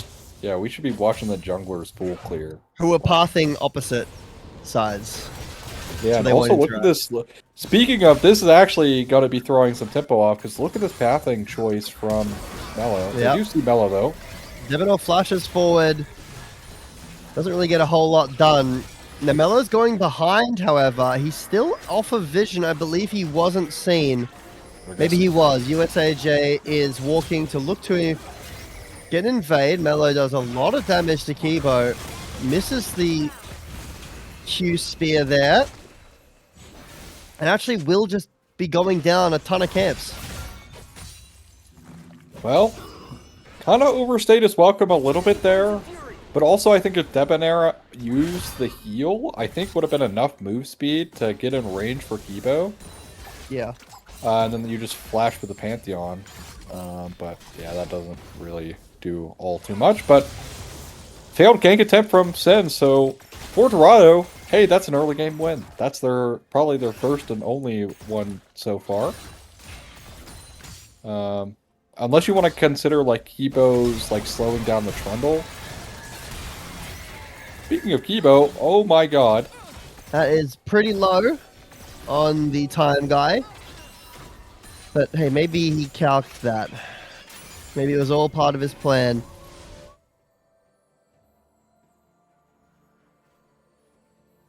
Hey. He knew. He's a knower, right? He's like, yeah, I'm not gonna die here. No reason to flash. It was like that Masu clip of where he like basically played it down perfectly about not barriering or anything. Like, oh, flash engage. Stun here.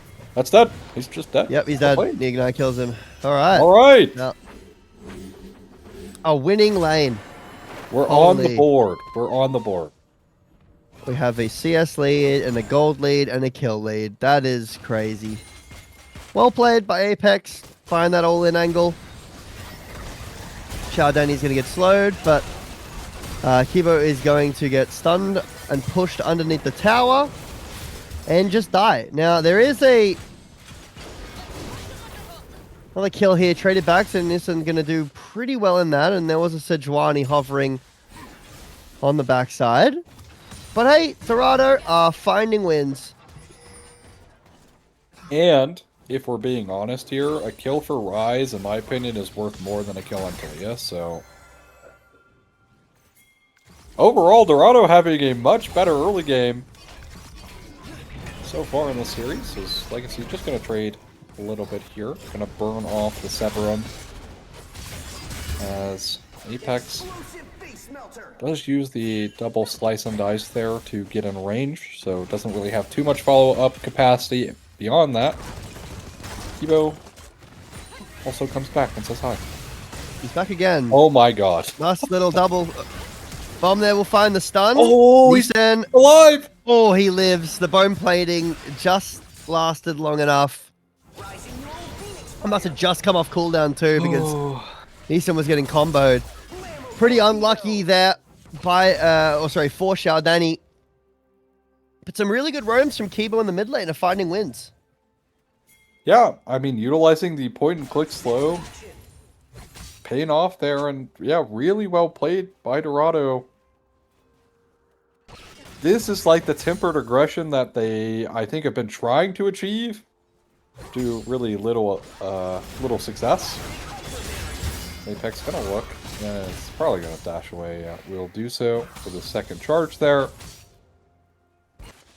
But yeah, really solid stuff out of Dorado. I mean, getting this Rise ahead, right? Like, yes, you're looking at Jinx, like Jinx is a hyper carry, but your Rise late game also does just as much. So if they do try to send it on like the Jinx or something, you can Chrono Shift her, and then your Rise is pumping damage. So, and a lot of their damage, unironically here for Sin, is kind of burst damage. The Aphelios, kind of no stranger to bursting people out. Still has pretty good DPS, especially with red-white. Yep. Or green-white, right? Things like that, where he can kind of stack up his chakrams, but... Although, he's going to be spotted by Apex, and he's going to be able to actually escape the potential gank there just by walking away. Apex does have dominance here. Dominus, not dominance. Dominus. Although he does have that too, a little bit, right now. Yeah, right now he's pretty dominant position, I would say. And Ignite. So let's see if he's going to sit in this middle brush for a while. As I can see Yeah. bit of some problems here. Nice flash away. Devinor should also be able to get away. He needs to flash as well. And no all-in on the top side. The Moonlight Vigil. Oh, actually, hang on. Forces out the Dominus. Mello with the flash stun finds the shutdown. Really well played here by the Pantheon. And Animosity to get that ult out, juke away by time and bait really effectively in this top lane. Not really sure how Apex even got that low in the first place. Is nice trade there from Nissan, but Apex, I mean, was in such a good position, right? But that kind of throws things back into the favor of Sen just a little bit. You'd like your Renekton to keep kind of snowballing his lane out, and again, poor Dorado showing bot, not getting really anything other than some summoner spells. Not that great, although they will find Debonair for sure. Yep. Bye-bye. They did find him, no flash. He's living for quite a while, but yeah, that will be a kill given over to the Jinx. I'm surprised, because their jungler was on the side. They could have played a little bit more passive, waited for Mello to be there, and made it a much more winning play. But I guess just didn't expect USA JJ to be there. Hits a nice ult, gives a kill over to the Jinx. So this game, Ozzy, a lot closer than we've seen so far in this series. Dansyn is still finding small wins, but it's been Dorado dictating the pace of this early game. Yeah, I mean, this is a nice turnaround. We're going to get the replay here. So Apex actually just shows up on the wave. Like, he doesn't even wait. So he just gets burned down. Okay, well. And then Apex has to pop the Dominus, and I mean, yeah. Well played by Animosity, as Apex baiting a little bit here. Yeah, Animosity has the flash. Oh, Bit of an awkward equalizer position. Mello now around. Animosity actually lives at very low HP. Nice try on the overload by Dorado. Kibo has continuously been finding some creative roam timers to find value. Animosity forced now to base as USA JJ fighting onto Mello with Kibo in tow. His bombs are going to do a lot of damage. Animosity is pathing back towards, but I think Mello's just dead. I don't think there's any way that Mello gets out of there, and it will just end up being a 1-for-1. Apex does still have the Dominus, but Animosity chunking him down very low will be able to slice and dice his way over. Hex Flash might find a stun here. Crash down, and the Magnet Storm will interrupt the base as well. Waiting for a Weaver's Wall, but I don't think it's been leveled just yet. Looks like Apex will be able to limp his way away with the flash in pocket as well. I'm really surprised that Chardani doesn't just level his ult and go for it there. I think you want to be utilizing this ult to impact the map, and he hasn't done so yet. Is actually just killed. Oh! Wow. Oh my god. What's the framing on that? That's gonna hurt. Nice little flash over. The Pantheon ult is very short and then goes way too far. Look at this. Oh, that's wow, that's crazy. That's so tragic, actually. He doesn't expect Nissan to just flash forward like that. I mean, that's a really good call from Nissan, understanding his damage there. Man, what a great play, actually, from Dorado, like, all throughout the map.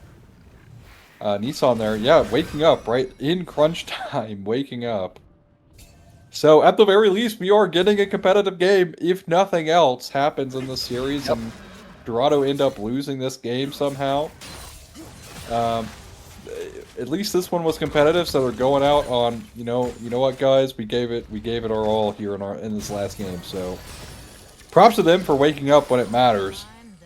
As bot lane as well. I mean, yes, the Jinx is down some CS here, but has the Hex Optics completed, thanks to that kill. So she's doing just fine so far in this game, and I think I agree with you about the point about Zhao Danny not leveling his ult, right? Like, there are certain games where I think not leveling your ult as Talia is correct until level 11. However, Rise is winning against you if you're just sitting in the lane doing nothing, right? So, while you both have roaming ultimates, right, the Rise is going to get ahead of you. Like, he does outscale you. Talia is not a champion that's well known for her damage output, right? She's more you know, useful with utility and things like that, and trying to find, like, good chunks out on people, like over the wall with a flick or something.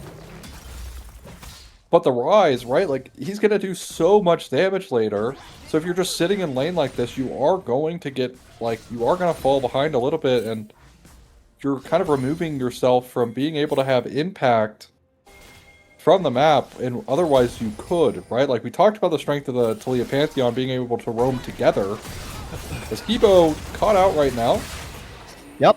He's dead. Doesn't even He get is a dead pistol. indeed. Dragon is up, and this is the first one of the game. Neither team has even really looked towards the Dragon, let alone the bot side of the map at all. Been a lot of fighting in mid and top. Looks like Mello is now on the Dragon. Should be over for free for Dansyn. Yeah, it should be. I mean, that's pretty good actually for Sen. I'm actually kind of shocked Dorado didn't try to put more pressure on this with a 3-0 Rise. Yeah. Nissan. Speaking of the He's caught 3-0 out. Rise, is caught by the Magnet Storm and shoved back, stunned as well, but he's Alright, pretty well. tanky. Still has Glacial throw shift. Prison Like, look- hits onto Devenor. There's the Jinx Rocket that lands onto Mello. There's a lot of CC right now from this Sejuani Rise, but not quite enough damage from Dansyn to chew through these big HP bars. I mean, also, right? Like, look at how psychotic they can play because they know how they have Chrono Shift, right? Yeah. Apex does not, though. He's dead. He's stunned underneath the tower. Animosity is also dead. Yep, 1 for 1. W. Not enough. Very close. Yeah. That was a 1 for 1. Both Ignites burned there, but only the Dominus. Oh! Okay.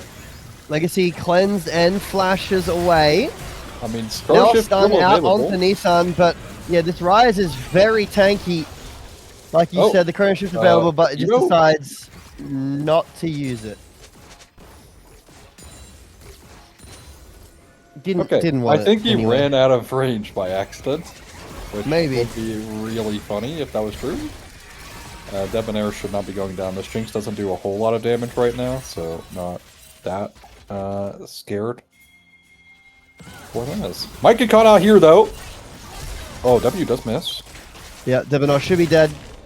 USAJ with the... Very nice. Oh, nice. Gives the kill over to Jinx Yep. as well.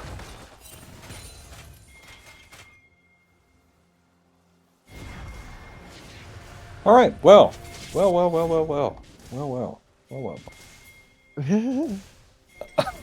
mean, hey, look, I'm just happy that this game is much closer than the other two, man. It is a lot closer. As top lane tower will go down. Evo! Alright, well there's the Weavers all finally used. No flash run. And Kibo uses the ult on himself, so he just falls down Apex now. Nice Glacial Prison to keep Apex from harm's way. And Dansyn keeping this game even.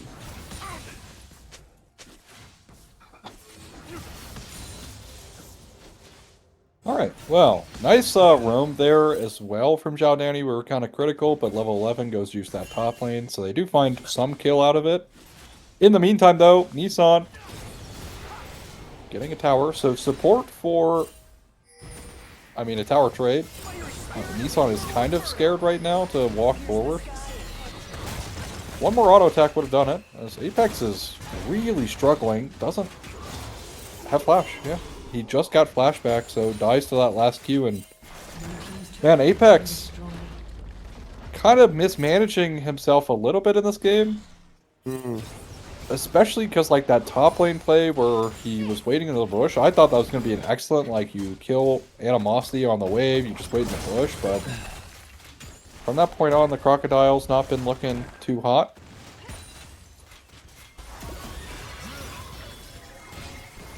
Now,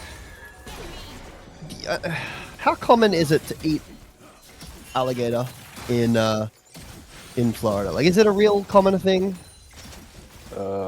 Surely it's expensive, right? Like, surely it's an expensive meat.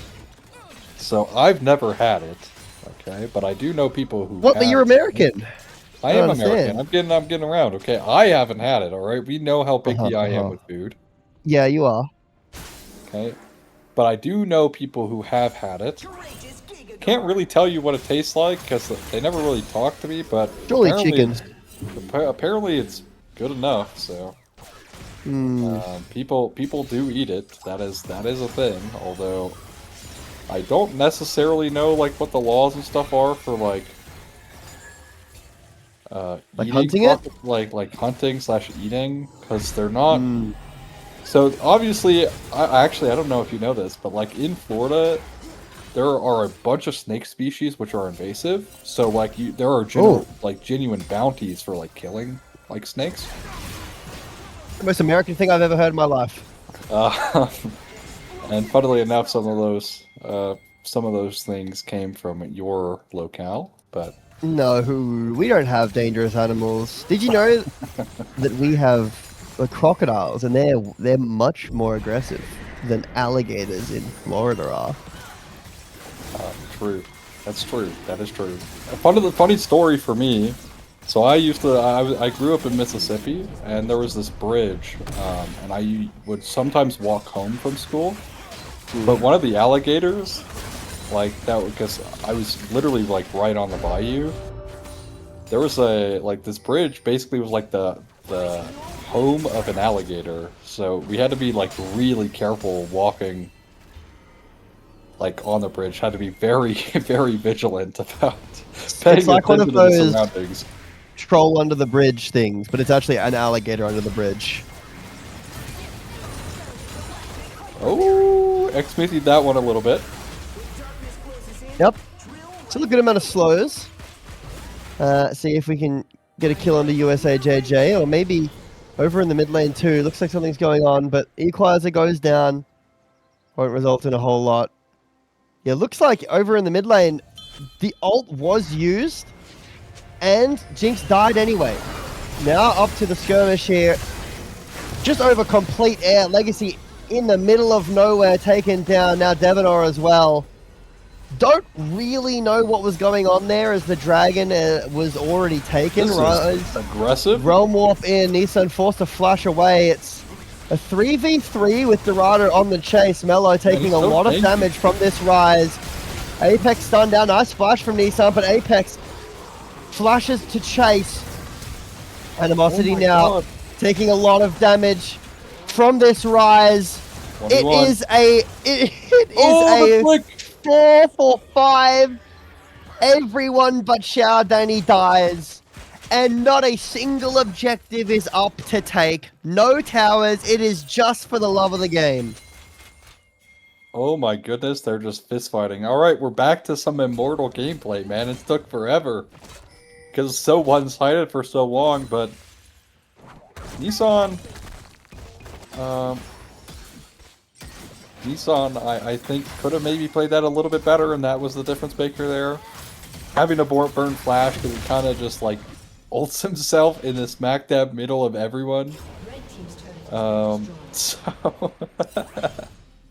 Yeah. You know, anyways, regardless, still not a bad play for Dorado, because this starts off with his Jinx getting caught out. I mean, really good play here and Chrono Shift comes through to try and save the Jinx somehow, but that's just not happening. Even through barrier, like, look how far they go here, and then that's why Legacy was kind of caught out in position, because they went for that play to try and secure his. So Legacy just left to his own devices, goes down, and yeah, I mean, really solid play, at least, from Dorado to get some back, but I think they went a little bit too far here. They bit off more than they could really chew. Especially after this mellow play, I think they could have just finished it right here. Yeah. But nice flick. Honestly, Xiaodani playing this pretty well, but I need to really highlight this. Seraph's and the Archangel staff wasn't even completed for Nissan. If Seraph's is done, it's looking... Back at live, though. The Magnet Storm here onto 2. Equalizer really well placed, zones away the full rest of Dorado. Trying to wait out this ult that's placed onto USA JJ, and they just can't.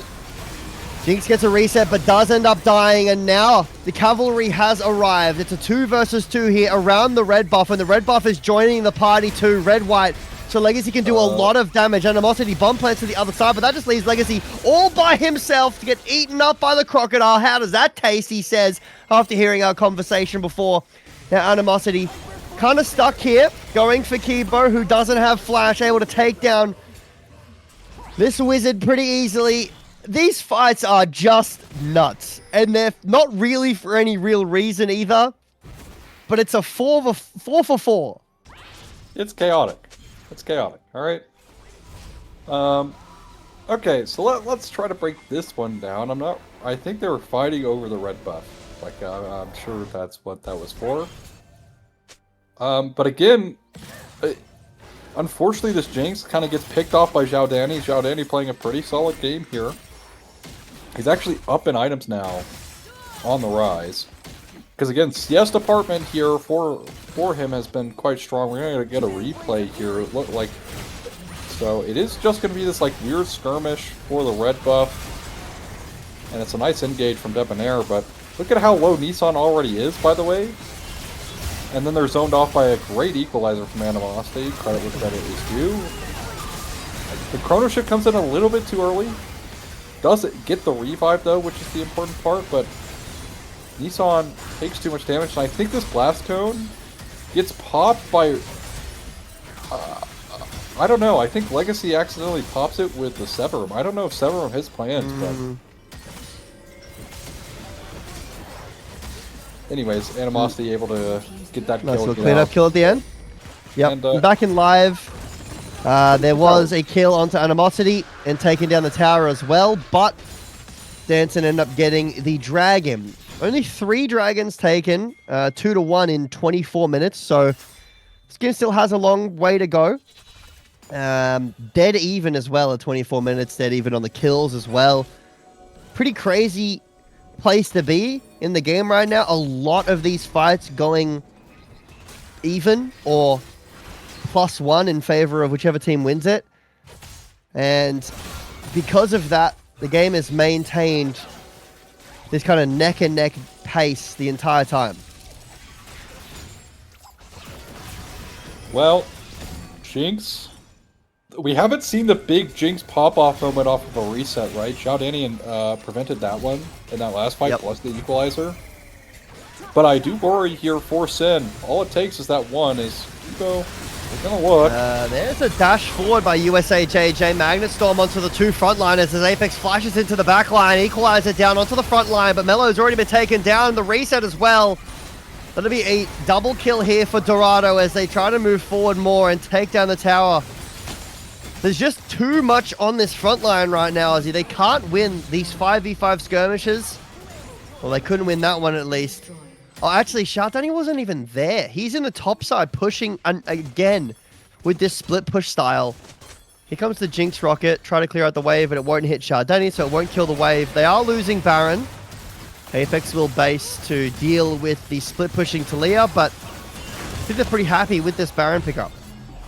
Well, I think happiness is going to come whether or not they can utilize this to set themselves up for this dragon. Preventing Soul Point, I think, is really necessary. They won't catch out Zhao Danny on the reset there. But realistically, this Baron is kind of just for show. The only tier 2 available to grab is this bot lane one.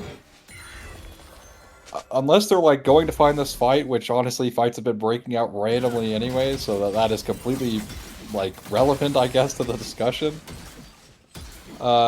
Is like they're not gonna find value on the tier 3s, right? Like they're gonna need to try and kill people, find some kind of team fight to break these tier 3s.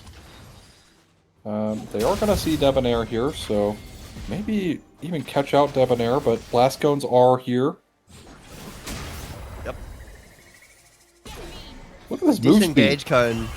One more, and that's Talia ult force, just like that. Yep. Well Oh played. no! Now Jinx is caught.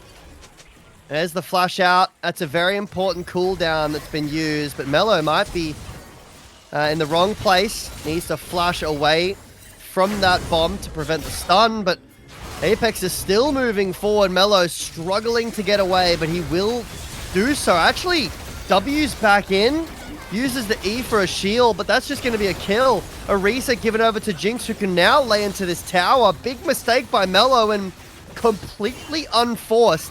And Animosity was in the top lane. It feels like Dansyn just aren't playing on the same page in the later stages of this game. They'll lose a mid inhibitor. Dragon's still a minute and a half away, so that should be it for now. And maybe they'll be able to push in this wave in the bot side and get a tier 2, but with these resets syncing up, Dansyn should be able to move onto the map.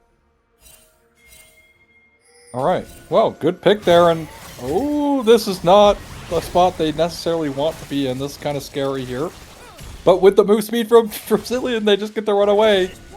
I doubted the Zillion and what their, the ability, but the champ just so strong as Nissan. Maybe a catchy on a Nissan, but Legacy just dies. And Kibo flashes for the ult onto his mid laner too.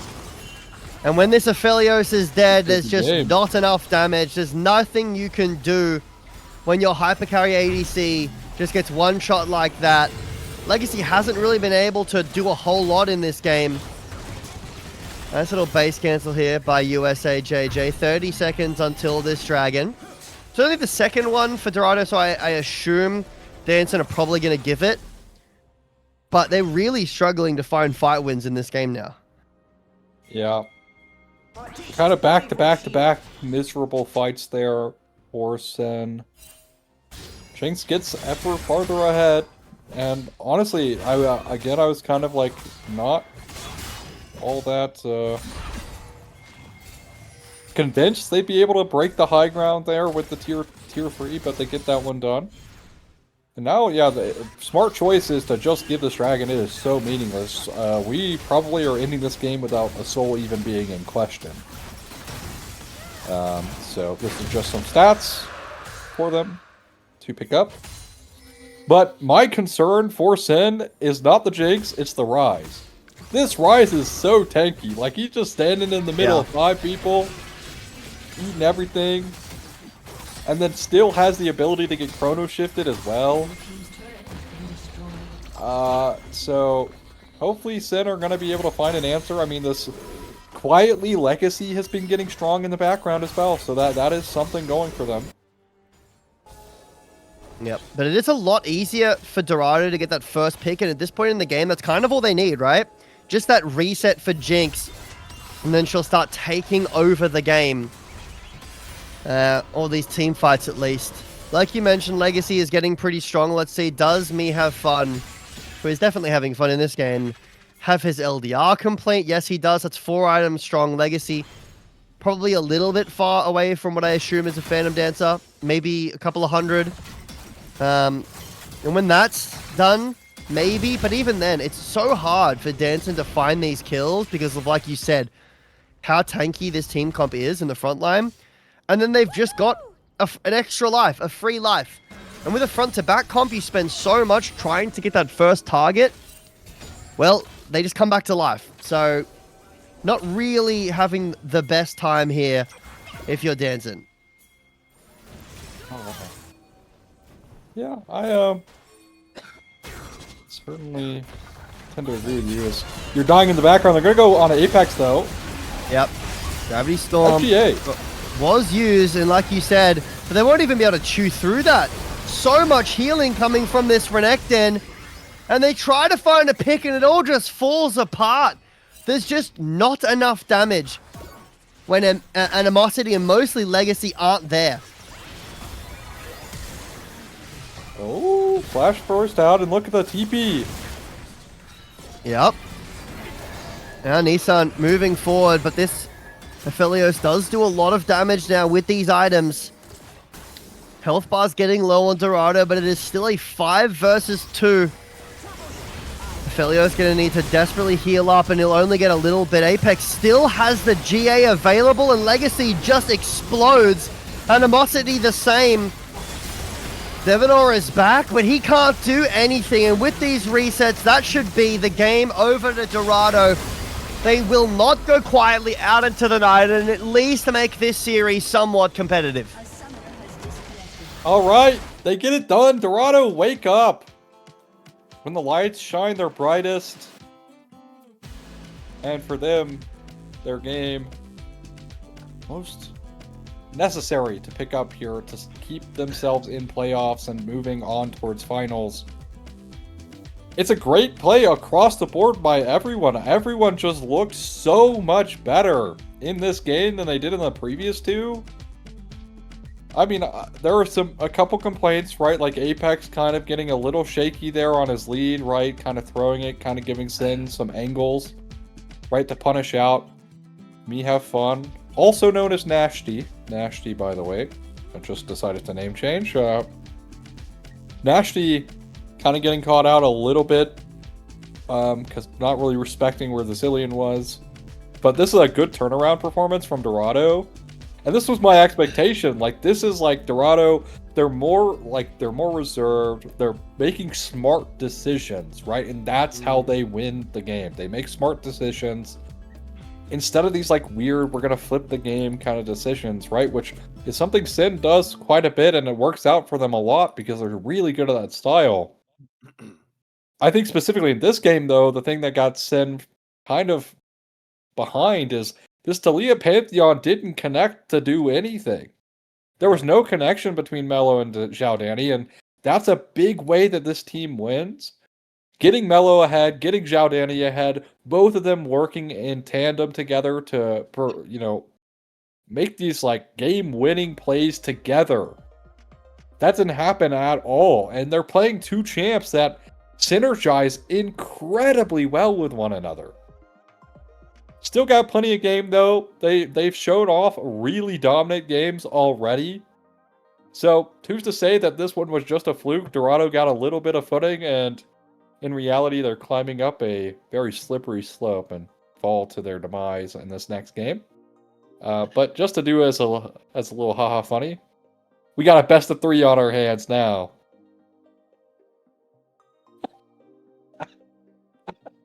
I hate this. This is the way he's doing it. I hate when people say that. Let's see if Dancing of the Stars can close out and deny Dorado Gaming the rest of their night, or if Dorado Gaming can continue their reverse sweep. We will see you after the break.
Hello, after another extended break, we're back. Just to recap, Dancing with the Stars won the first 2 games of our series tonight in pretty dominant fashion. Dorado Gaming Alpha won the 3rd one after a pretty back and forth game. But some superior macro and team fighting ended up getting them the win. Ozzy, we've seen the kind of strategy for both of these teams. Is there anything specifically you want to see adapted from either team or going back to strategies we've already seen? Oh, Dorado, just keep doing that. That worked. If it ain't broke, don't fix it. That's the saying. As for Sen, I mean, I talked about, right, like their ability to skirmish is great, right? They picked Pantheon Talia, which loves skirmishing, right? Especially post level 6, you can force skirmishes anywhere on the map together. But that didn't really happen. So hopefully we'll see, you know, them able to try to force some of these early game skirmishes, because now that Dorado has calmed down, I mean, they're looking formidable. They're making good plays. Like, yes, they had a couple, like, weird fights last game that probably didn't need to happen, or they kind of overchased. Right? But it still was a win for Dorado, coming off the back of 2 devastating losses back-to-back. Right? In which, realistically, right, I don't necessarily know if you'll disagree with this, but Dorado were pretty confident in that last game, confidently winning, like pretty dominant performance from them, even despite the mistakes. And there's the actual Orianna. Won't be Karma this time. So there's the Orianna first pick. As Dorado, what are their answer? Nissan will be the Galio. So Nissan, I think, waking up when it really matters last game, now being put on something like the Galio, has me maybe a little concerned. I've kind of fallen off of like the Galio enjoyment train ever since MSI started. I think this champion is just not in a good spot. But we'll see if it pays off here for Dorado. Would love a Lee Sin here. Good pairing with the Orianna. Actually going to be the Nefiri. So still a good pairing with the Orianna. Not as good, in my opinion, as a pairing to deliver the ball, but does it well enough. Great into the Jarvan. You're going to be wanting to look for those 1v1s. And then Varus locked up here for Legacy. Still flexible in the build. We'll have to see where Legacy goes towards for this. But a pick that's fallen off a lot of, like, out of prio compared to what it was the beginning of this year because of some changes. And then the Ezreal locked away here too. Very flexible 80 carries. It's funny they pick Varus into the J4. Right, like this could have been an Ezreal here instead, and I think it would have worked. But they're going to lock down the Varus here instead. Build flexibility. We still see certain players playing poke. And I think that's still a viable option. But it doesn't mean it's good. Damage-wise. So it has definitely taken a pretty big hit in terms of like damage and being able to poke as consistently. But it's still an option, right, if you don't want to be in range. And there's going to be the Nico, so... Well, Dorado just throwing a whole lot of circles at you and seeing how you respond. Well, let's see what Dansyn's response is on the support side. They're going to pick up their Yorick blind in the top with Renekton banned fearlessly. Does make sense. See what Apex wants to go. And has to be a mistake. Has to be a mistake in the drafting here. There's no way we're playing Orianna support or Varus or Corki support. So I'm going to pretend that didn't happen. Gangplank picked up here into the Yorick. This is a matchup that I assume is fairly or can be fairly difficult for the Gangplank. He can't get out of the cage and doesn't really have a way of dodging the ghoul throw either. So, but does have a lot of range, so can use that against the Yorick, but we'll have to see. I'm interested to see what this support pickup here is because it's not anything that we're seeing. So, yeah, definitely not. Definitely not. Would be crazy to see Sin. Yeah, we want to go to 5 games. Give me the Corki support. That would be something. No. Or it's Yorick support and Varus top. Huge. True. Who, like, I mean, super Into good. Ezreal. Oh my Oh my goodness, god, is this is real? this real? This is real, right? No way. That's real. Alright, well, they went into, like, the last point I had for Sen. They're like, throw them off on draft. They're throwing everybody off on draft here. Debonair going to play the Orianna support. There used to be this happened a bit ago. I'm like trying to think. Like, I don't know if it was somewhere between season 10 and like season 13, where Orianna support was just like pretty good in solo queue. So we'll see if Debonair has that experience. And hey, funnily enough, you can throw your corgi on top of the enemy and get a shockwave that way Huge. too. So that works. At that point, it just should be Corki support, and it should be Orianna ADC, to be honest. But we're going to jump on the Rift for the 4th time tonight, getting through this series. I'm not going to say quickly, because it hasn't been quickly, but we're getting through. Varus in the mid lane too. I am very confused, because is this going to be like an AP version of Varus? I mean, he does have PTA, so that would make sense, because otherwise you're fully reliant on Orianna damage, Orianna support damage. But I just don't really understand the idea. Like, it's bad into Jarvan, it's bad into Ezreal, it's bad into Nico. I'm fully willing to give it a chance, but I just don't see the angle whatsoever. Are you really fully, like, wanting to give a chance? Is Animosity eating every barrel under the sun right now? As I mean, they're watermelons. How can he not eat them? True. That's true and factual and primal. As now the ghoulies are out. Are you gonna like call it the ghoulie wall? Like, are you gonna get on that train as well since you're Australian? Yeah. Or... Yeah. I do. I don't know what it's called. It's the ghoulie wall. Alright, fair enough. Just had to ask that. But I'm curious how this Orianna support's gonna do. It's pretty good into Kibo so far, but maybe not so good into the Ezreal. They trade about even on HP between the two supports, so... GP... yeah, I have no comment about this matchup, because I don't really see GP a whole lot, and when I do, it's definitely not into Yorick, so... Yeah. I mean, it's obviously going to be decent enough now, because like the poke is there, and I'm sure there's some all-in windows, but I just have a feeling that when the Maiden gets in, it's just going to become very, very difficult to play the game, and then if he gets caged by the baby cage, he can't really get out. And for Yorick matchups, if you're a Jace player, you know how that works and how that goes. So we'll see. Hey. And I would imagine, just to affirm for your Varus, AP Varus usually does go the PTA, so I'd imagine this is going to be AP. Has burned Flash though, so does not have Flash here. We'll see if it comes. Yeah. So we will see if it comes back up for level 6. I don't think it's going to.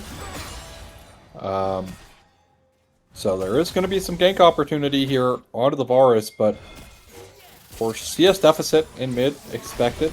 There's a reason why Varus top was super annoying to play against / relevant for the time frame that it was, and it's just because against melee champs, it's just really hard to punish the Varus on the early waves. I think I'm just surprised at the lack of Nautilus in this series. I think it's great here, you know? You could go... Let's hold that thought.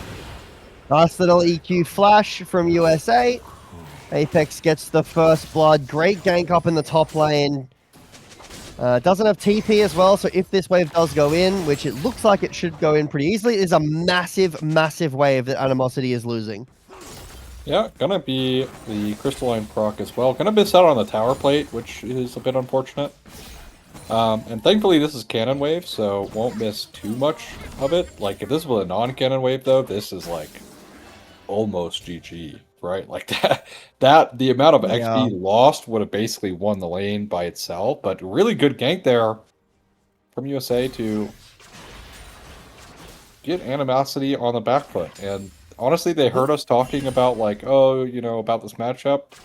Who cares about the 1v1, all right? Junglers exist. Exactly. Junglers are going to interrupt it. It's never a 1v1, as Bin, Doran, and Zeus would know. They'd be able to tell you very well about MSI. It's never a 1v1. Looking elsewhere on the map, pretty tough matchup in mid, at least for now. Like, the Galio will be able to eat the magic damage, but it's still like a % health damage ADC, and he's going to do physical damage for the most part right now. So Galio should be struggling, but doing a pretty decent job on the CS. And the bot lane is going pretty even, so no concerns there. But I am just interested to see as Mello dashes straight into the big slow, and Animosity is not having a good time here. Yep, no ult there for the Nefiri, so couldn't have been able to really do anything. As there's the Maiden, so we'll see if your prediction is right. About We gotta clear the way out at least. Yeah, you know. We'll see. But nice little health gain there, and these ghoulies are... I mean, look at the damage here. Already not great. Apex on the back foot, now going to be forced to back away, and actually CS lead here for Animosity is 9. Apex backs, which he's not going to. Does cancel that out. Does eat the orange. Get some HP back. Yum. Nashti. Oh, if that Q hit, I think there was an all-in potential there, but misses that. Stepanor getting a bit of damage down onto the clone. Dragon goes over to Dorado much earlier than it did in game number 3. I believe that dragon was incredibly old by the time it died.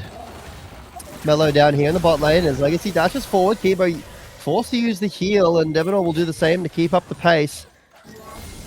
That's the E down. Mello does have level 6 and can go under the tower, as Nico doesn't have Pop Blossom to help, but there is a Jarvan here to dissuade away from this dive, so Dancing with the Stars, oh, getting a bit low actually, and now USA smells blood in the water. He's just ignoring Mello there, by the way. Yep, he sure is. Going directly for Legacy, really nice flash, but now here comes Mello in, flashes in, doesn't get... I think the right... Oh, no, never mind, it was a spectate bug. He flashed out. Devinor taken down by USAJ. Oh! Mello can't get it done. And Dorado this time, leading 3-0. A lot of, like, very crucial micro things happen all in that play. First, Legacy flashes out of the cage to not take the damage. That's number 1. Number 2, as the Nefiri goes to ult Kibo, Nashti instantly exhausts the Nefiri, so it's actually not enough damage to give him the reset. And Kibo stays alive. And there was a nice, like, fadeaway Q there as well. So, really well played. Also, the root gets the max duration root, forcing out an early W from Mello Array to buy himself some more time. So, yeah, a lot of things going right there for Dorado. Nice little early game win is Apex. Not in the best position, but he's going to try the 1v1. Cage. But, have a look Oh, here. the damage! Animosity very low. Does the Maiden get the kill? No, it doesn't. Just not enough, and now Devinor is here as well. Gets hit by the Tangle Barbs and taken down. USA JJ just kind of everywhere on the map right now, and Dancing with the Stars showing some shades of Dorado in the first 2 games. They are just getting run over in this early game. Yeah, the Soriana support has not... Oh, they're looking on Zhao Danny. No. Yeah, CC chain is there as well. Let's see, is there enough damage to take him down? Not quite yet. Oh, Chains of Corruption goes to the side. Unlucky miss there from Shardani. Does save his flash, which is very crucial. Although Mello... Not quite sure what we're doing here, Mello. Really don't understand. I guess that's the level 6 scuttle that you're talking about, even though it's... No, that's the one after. That was the next one. I'm not really sure what's going on there. Mello just decides he needs The the level scuttle or 7 the game scuttle? is over, and he Level 7 dies. scuttle. Yeah, level 7 scuttle. True. You all know about that objective? Massive. And Surprised it's it's such not a in just their huge grubs spike. pool as well after that kill. They're genuinely not even interested in taking these grubs. Nico wants the back, so that does make sense on trying to get the back, as the Q will cancel out Nissan's back base, unfortunately. We'll have to stick around for this wave. CS here for Xiao Danny's looking pretty good. So, and I'm not gonna lie, Apex has been doing a great job with his barrels and winning the coin flip on them, right? Like Animosity in that last play, where it was super close in the 1v1, he does not actually get to hit the barrel. He walks back in trying to hit it and gets tagged by it. So, well played by Apex. Although now needs some miracles here. Yep. Maybe if Maiden could win this, but... Oh, hang on. Doesn't have the he's meant flash available well animosity. Yeah, alright. With Maiden, you would have won that. But instead, Apex just showing you how it's done mechanically on this gangplank. 3-0 now, and it's all falling apart for Dansyn with the stars here in this early game of game number 4. Yeah, good stuff. I mean, Dorado is fully awake here. Their mental's not really hurting at all. I'd imagine after the game win last game, that's also going to help. Not that anyone really cares, but NACL updates, Dorado did actually just beat Conviction 2-1, so maybe a bit of some, like, organization energy coming in to help Dorado. A little dive here happening. USA JJ finds onto the Corki, and the Orianna taken down by the Pop Blossom. Galio with the hero's entrance. Does land, but Xiao Danny now cut off from the rest of his team. Will be able to cut the wave and won't be worried. Again up here in the top lane as Animosity takes yet another barrel here to the face. He's ignited as well. But Apex is tanking so many minions. He's dead. And he will just die to them. Wow. He'll just die to them, yeah. Wow, yeah, he greeted for that barrel. Like, the barrel pop-off there, that was the difference maker. Walks back, and that's what gets him killed. So, Animosity, nice turnaround there. And the Maiden was the difference, but also Apex did not have ult himself, right? So that could have also changed things. And that's more CS going to be burned away here from Dorado. Looking in mid lane, that's kind of where the biggest deficit is. Again, makes sense. The Varus is incredibly annoying to play against as a melee champ, so...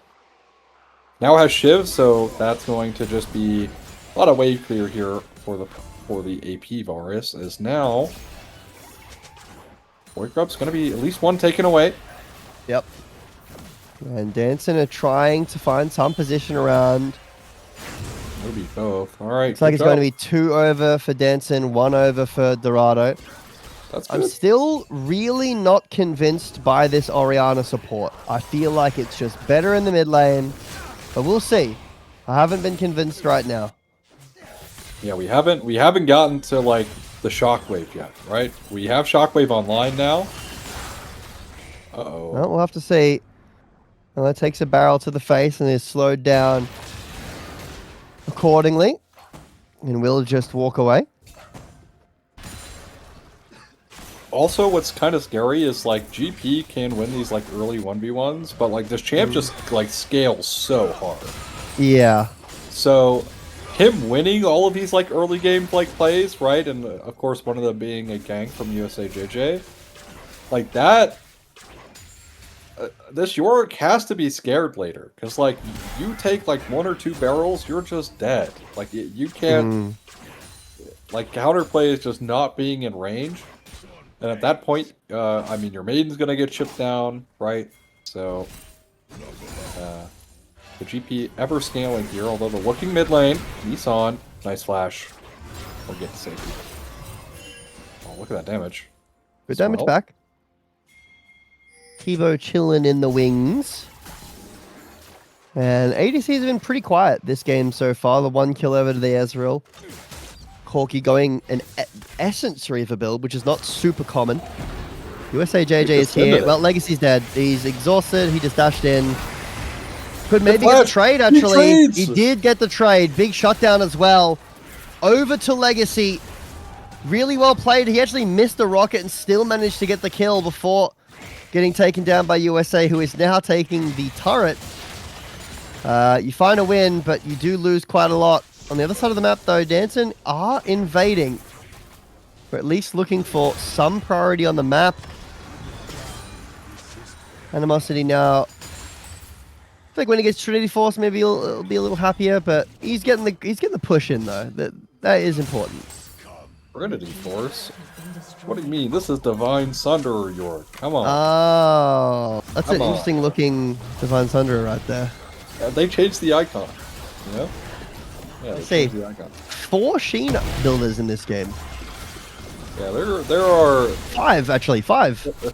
There are some Sheen enjoyers. Let's just say that. Are you would you describe yourself as a Sheen enjoyer? Do you like to auto attack after abilities? I mean, I love that. You know, I'm rewarded for auto attack. What about Polynomicon? You a fan of that? Oh, Poly? Oh, see, there were some crazy cuckoo builds, or I got Al Kwong builds before he was cuckoo. With that, or you could do some really funny one-shot sneeze auto one-shots, but yep. No, it was kind of Hebo for a while.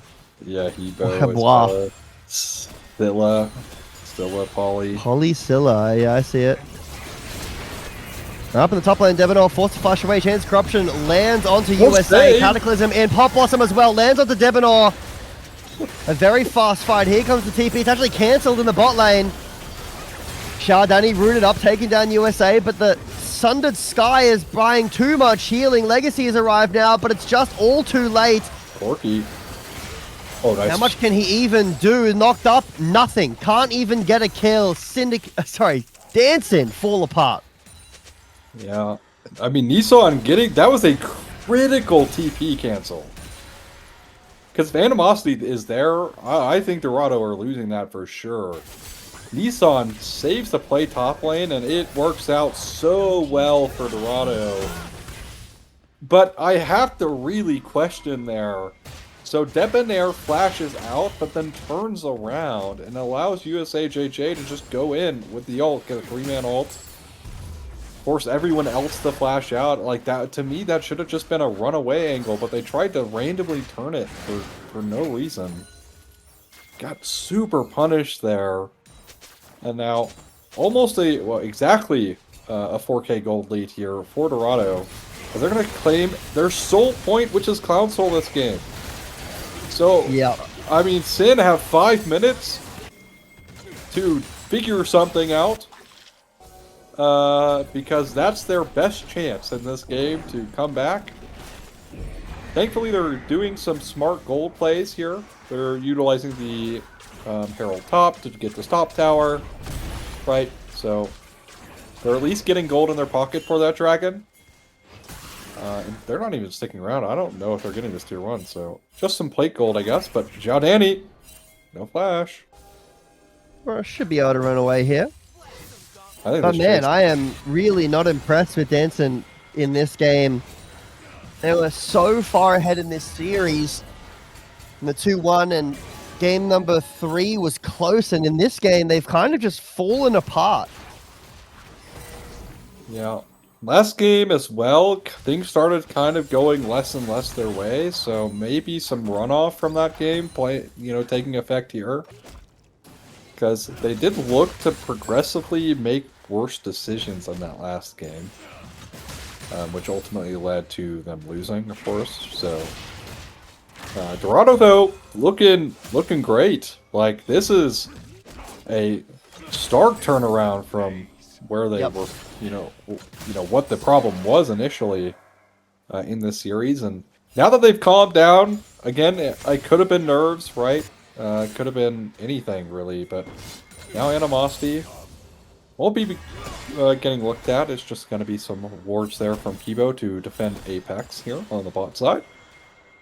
Which credit for that, by the way. Like this kind of like warding style where you're kind of protecting your GP who needs the protection, right, with Vision is a very smart choice.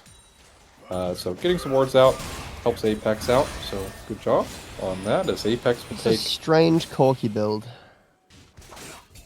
Yeah, but hey, Hex Optics, really good item, really cheap. Good item. Well. Oh, cancel. Very nice. Legacy in the mid lane, just trying to clear out this wave. Should be able to do so pretty easily, even though he takes a lot of damage. There, no flash. Never caught by the Cataclysm. Orianna support, ladies and gentlemen. He has Echoes of Helia. Also use Shockwave for that. I didn't even notice. You know why I didn't notice? Because it does absolutely no damage because it's an Echoes of Helia Orianna that's probably level 7.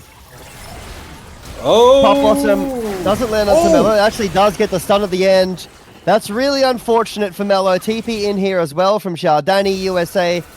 Should just be able to run away. Doesn't even need to use the flag and drag. Heal from Kibo is enough. And then we'll do so over the wall and get away. Backing on a ward. So there is that. Might get cancelled here by Shardani. Okay, Chains of Corruption used, but really nice flag and drag to get out. Flash used as well. And Dansyn are trying their hardest, but they just can't find any kills. Yeah, almost caught USA JJ sleeping there, but did not. And man, you know what's so crazy? I hate playing against GP and ARAM because literally all of them just sit in the bush. It is so annoying to try and break through because you're like, all of this area I can't walk through, so I have to play on the opposite like side. But now that there's like the ARAM where there's 2 bushes, you know, so sometimes like 2-sided bushes as well. So I don't know. I hate GP in ARAM, but it is fun to watch him in Summer's Rift. You don't get to see him all too often. You know, we had that when he got reworked. He was picked a whole lot, and then he kind of really hasn't been picked since that season he got reworked. Other than, you know, some At the Worlds, when he was where very popular. Sicko mode, yeah. He was, dude. That Worlds had some of the most unbalanced things.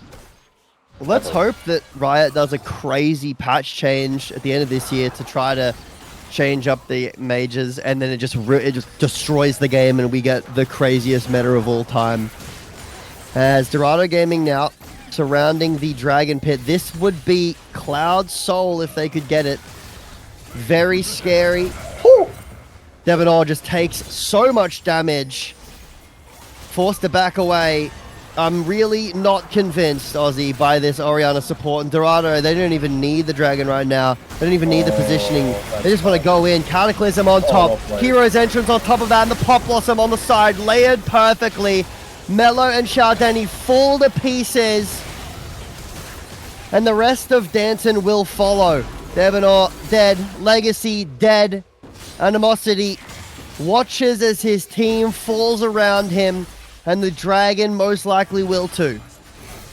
Yep, that'll be Cloud Soul. Now, thankfully here for Dorado, Cloud Soul is actually, or sorry, for Sin rather. Thankfully for Sin, Cloud Soul doesn't really work the best with Dorado's comp all that well, considering, right, like Cataclysm, Galio kind of wants to stay in the area he ulted, so most of the time. But that additional move speed, the flat additional move speed plus the out of combat move speed going to benefit them regardless, so the actual use effect not as useful, but there's a reason it's so good. It's because of the flat move speed you just naturally get, and you get so fast.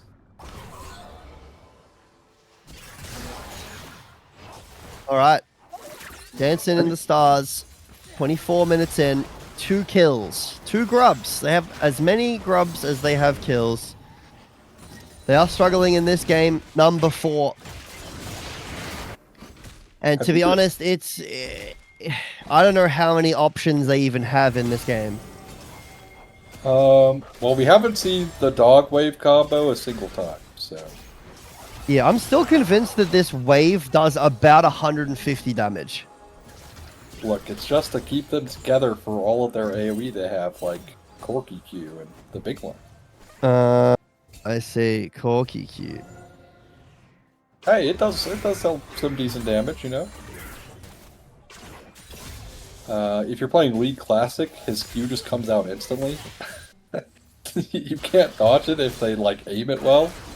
Really? Apex has Caught on the side. A lot of damage from Mello, but a lot more coming out of Apex. There's a barrel onto Animosity that goes wide, but the rest of the team has shown up and he will fall down to a double kill. Look at that shockwave damage. Just insane. Damage. That was 200 damage. Wow. 200 damage. That does about as much damage as Barstool's doing right now. Yeah, a lot of damage coming out of Dancing of the Stars, as you can see. Not really a game, to be honest, in this fourth one. To be fair, alright, to give some credit, the desperation play purely from Sin for the last, like, 3 fights. Even at the Rift Herald, it was desperation. So. Yep. Hasn't really slowed down since then, but they did give a lot of farming time to the Corky and Varus, so that's something, right? That did happen. That's something. But yeah, you kind of see the difficulty of trying to deal with anything like with Cloud Soul, because even still, like, let's say Apex doesn't get that kill, all Apex needed to do was pop ult and run away, and he was fine. But instead stick around for the kill, because he has more than enough damage to do so. But good job, Danny. Oh, man. Oh, There's nice. the combo. Okay. Apex will fall down. It's a shutdown for Shardani. But Mello will also die. He is doing negative damage to this J4, who has his GA completed as well. So even if you were able to take him down, you didn't take him down. Now with the Baron targeting onto this tier 2 tower. There's a bit of a split push happening in the top side. That helps. But these just really feel like tiny participation prizes than anything else. Hey, objective bounties. And again, some credit for Sen is like they are making smart macro decisions in terms of getting themselves gold. Right? Like, you look at, like, the map state, it's actually not that bad for Sen.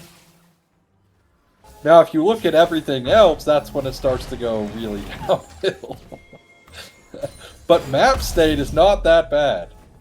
They've been able to chip away at these towers, so it has put Dorado in a position where they can't really get the most out of these, like, plays where they're getting these kills and stuff. They've only been able to get, like, 1 or 2 towers here and there. And that's been due to Sen's ability to push out these side lanes, so praising them for that at least, but not a whole lot else to be happy about as a Sen fan here in this game. Just saying, JJ, looking on it. Legacy, nice Valkyrie there, good reaction to get away from Kivo. Indeed. We've got a minute on this Elder, 20 seconds on the Baron. Yeah, this game is it's a very tough position for Dansyn to be in. And I'm still really not a fan of this comp. I think that it's a very strange place to take the game. We'll play to Apex, though, who's had, not the easiest necessarily time in this series. Done a really good job on the gangplank. Doing so much damage in the team fights. I'm excited to see what the damage number even is at the end of this game. But you've got 30 seconds until the Elder. You could honestly try to delay the Elder for the Baron, because there is a good amount of wave clear. And I don't think you'd be able to even use the Elder to end the game. We'll see, though. There's vision set up pretty strong right now for Dorado. Honestly, like, the wave clear is great here for Sen. But I think with Elder, they could just straight up force it with, like, GA on USA JJ. You pair that with, like, Pop Blossom plus Hero's entrance as well from Nissan. So Animosity might be getting caught out here. Hold on. Is able to get away. They're Dansyn doing on Elder. the Elder. They are indeed. But look at this positioning from them. I mean, once they show bot lane, they know they're coming from bot. So this is... I would have really liked to see them try to bait somewhere. Well, Cataclysm flashed away from, and Animosity is TPing to the top lane. He says Elder doesn't even matter. They're backdooring. Like, that's the backdoor attempt. That's it. That's their way in. They're trying. Let's have a look. Let's see what they can get done. Apex is going to do a lot of damage to Shardani. Q flash auto gets the kill. Animosity taken down too. It's a bit scuffed, but that will be the end of the game. Everyone from Dansyn just died in front of Elder. There's a minute on the Baron.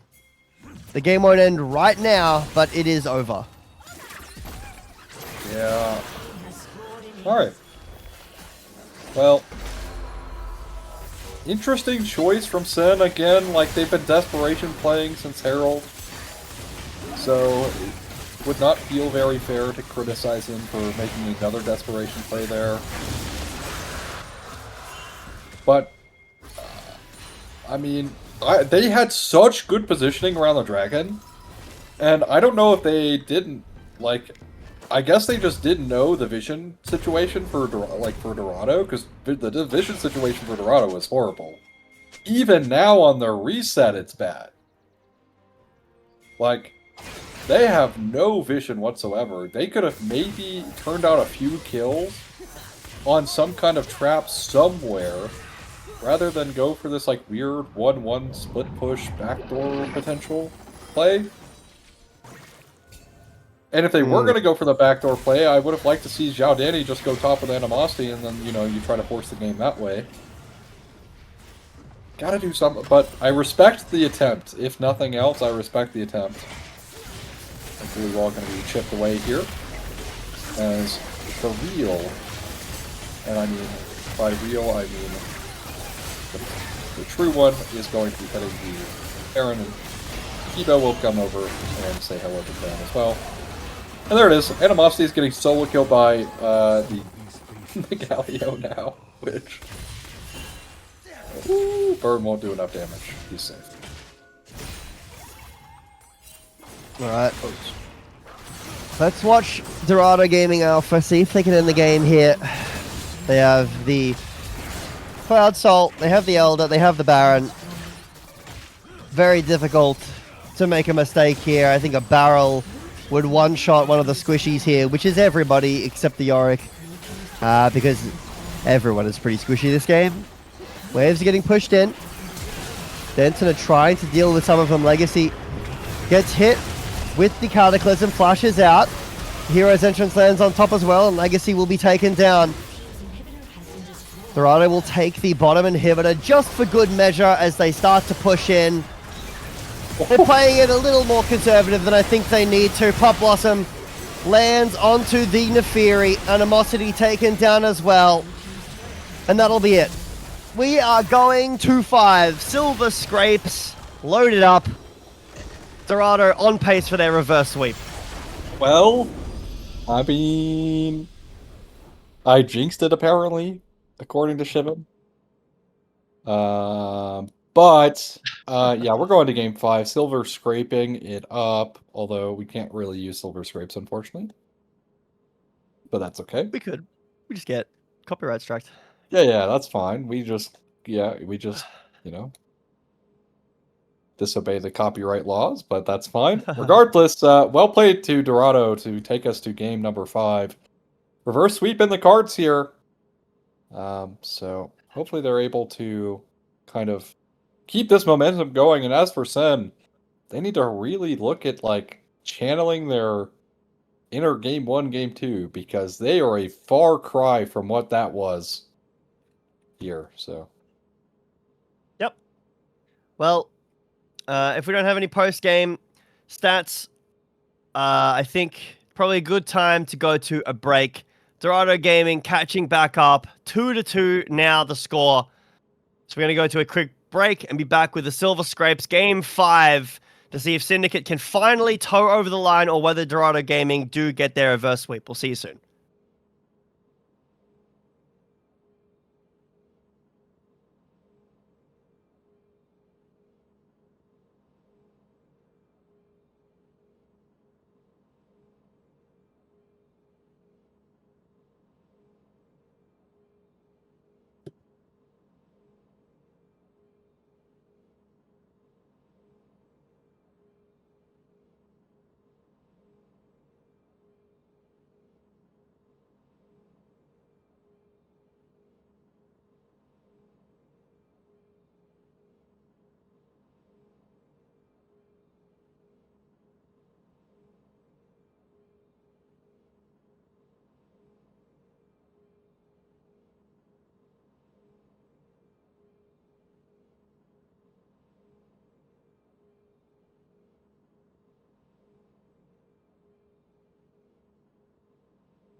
Ah.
Welcome back. After another extended break, we're here finally for our Silver Scrapes game number 5 between Syndicate and Dorado Gaming Alpha. The team that wins this game specifically will be moving to final, so you can't leave anything on the line, can't leave anything on the fence. You have to put it all down here.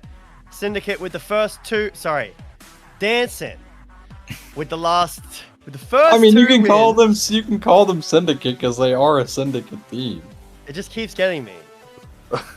Dancing with the Stars, winning the first 2 games. Dorado Gaming Alpha coming back with a close game and a very dominant game of their own. See what Game 5 has in store for us. Yeah, let's hope. Well, they had a pretty long break, so you know they did. mental should be completely reset, if anything. So that should no longer really be an issue. Jack, I heard you're going to be casting on LPL tonight. Yeah, in an hour and a half. Yeah, I heard. So this has been a pretty quick series, honestly. It's not currently 10:30 p.m. here for myself. And also, just to say, Shibum is also producing that. So, that's funny. Is that right? Let's look. Yep. All right. Nice. There we go. No draft analysis, just aura moments. We did get a side swap. That's the important thing that you kind of miss going on there. So just a side swap happening. And bans have kind of changed a little bit to reflect that. The Nocturne is going to be banned away, so it can't be B1 tier, which would be a pretty popular answer, I think. But it's going to be the Gwen that's been getting banned away by Sin as their first ban. So I'm curious to see how they're going to end up, beating this out. And the Yunara is going to come through. Yunara Lulu is still on the table. We were thinking about Lulu, but that wasn't played at all so far. So Yunara Lulu still on the table here if any team wants to, but there it is. There it is. And on the bottom, you can see just how many champions are out, which for me is why I don't like when people say, oh, it's a BO3, because with Fearless, that just makes no sense. We're going to get the MF plus whatever. Leona? MF Leona, yeah. Would be nice. Alistar, maybe. Yeah. Ideally, you'd like to play Rel here. Ideally, it's Rel, but Rel was played already in the series, so... finally, some engage coming on in the bot lane. Been a little bit. And there's the Lee Sin from Mellow Array. Last time he played it, he dropped 12 kills. So let's see if he's able to channel that in here. But close one today. Would be pretty historic to see Dorado kind of pull this one back in a reverse sweep.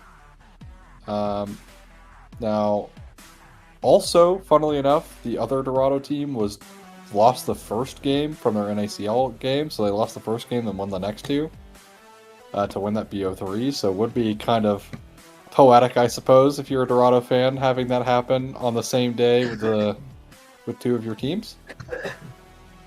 Now, Olaf ban, I think, is kind of interesting. I really appreciate the ban because Olaf is no stranger to the meta at the moment. He's great into like heavier CC teams. You just run at them because you just ignore half their strengths.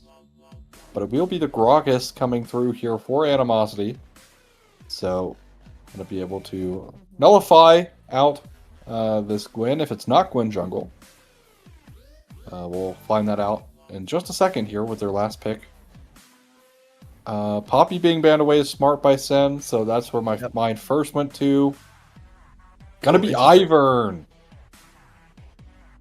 Do they have enough for Ivern to work here? That's like kind of my thing. Like, so I'm thinking of this like this draft building like a Magic deck. Call me LS for this, but okay. In your commander deck, you want like some engines, right? Like things to get the deck to win. Ivern is kind of like a supporting card to the engine. And I'm thinking like maybe Gwen's the engine here, but I'm not really sold on anything other than the Gwen. And it's going to be Jace locked in here for Zhao Danny. So Jace versus Annie. Interesting matchup. Interesting comps, I think, all around. I like the team fighting CC potential from Dorado, but the Lee Sin, pretty scary from Dansyn. And the Yunara Lulu as well. Pretty scary. The range can be a lot to deal with the Jace as well. So we'll have to see how that does go. But yeah, the Ivan is a strange one because it's not very good with Annie. I mean, I guess you can make bushes that she can flash out of. But you're really just putting it with the Gwen and maybe a little bit the Misfortune as well. So we'll have to see how that goes. You know, I was gonna make a really funny comment, like, oh, this is Lulu mid, and Graga support would just be really funny, but... No, other than the Jace mid, this is pretty standard, I would say. I mean, the blind pick Gwen, not so standard, but we'll see how Apex can do on it, because it has been getting banned the entire series. So, and they opted to let this one through in favor of the Ziggs, right, in favor of the Nocturne. So, here we go. Game number 5. Yep. Jumping onto the Rift for game number 5. And an interesting 3-man top start here. See if this does work onto Animosity. They have the Annie stun. So if Animosity does walk in, he'll be pretty chunked. But the minions are already spawning, so if this doesn't work at all, which it's not going to, I guess Animosity gets zoned from the... Does he have dash? He's just... Okay. Now look at this trade, and now Nissan pretty low, and Zhao Danny's going to make it back to mid lane first. Probably won't miss anything. In fact, Annie will miss one experience there, and yeah, look at this. Nice backstep there, at least from Nissan, but that play from Dorado early kind of backfired, and this is, again, something I've been pretty critical of them, especially games 1 and 2, going for those, like, weird plays, because in reality, what are you getting out of the Gragas that matters in that play? Like, are you killing him there? I don't think so. Like, maybe you're getting his flash? And is that worth it for, you know, Nissan being down experience by 1 creep? Obviously didn't come into any effect whatsoever, right? Because he's been able to gain that back, but... Or maybe he was just in range. Because again, gotta remember that the range was increased on XP to help mitigate or prevent lane swapping. So maybe he was in range and didn't lose any experience at all, but regardless, was forced to pop a pot. And they weren't punished by it too hard, and look at Ivern. Ivern is Iverning. Yeah, he's clearing. Doing the Ivan thing. Team fight's going to be very important in this game. MF Nautilus, the Lulu, Yunara Lulu and the Lee Sin. Tough to see how these team fights break out. Can Dansyn with the stars go back to their crazy skirmishing? Can Dorado Gaming keep it under wraps? They've managed to, like you've said many times, wake up in this series and have looked pretty good ever since game number 2 finished. Yeah, and now, nice little ward. They do now know Melo's pathing, so this ward, crucial actually, I think, is look at this play potential here. Don't hate it. Again, Ivern gets to clear pretty weirdly, right? And very quickly as well. Gonna be a 1-to-1 Scuttlecraft trade, it seems. Ivan is just running over the mid wave to try to get there, and he does have smite. So I don't think that Melo is going to be able to get this at all. He's just going to go for his Raptors. So USA will be able to double scuttle with the extra smite. That's pretty helpful. Doesn't need. Yeah, I mean that's really good start here for the Ivern.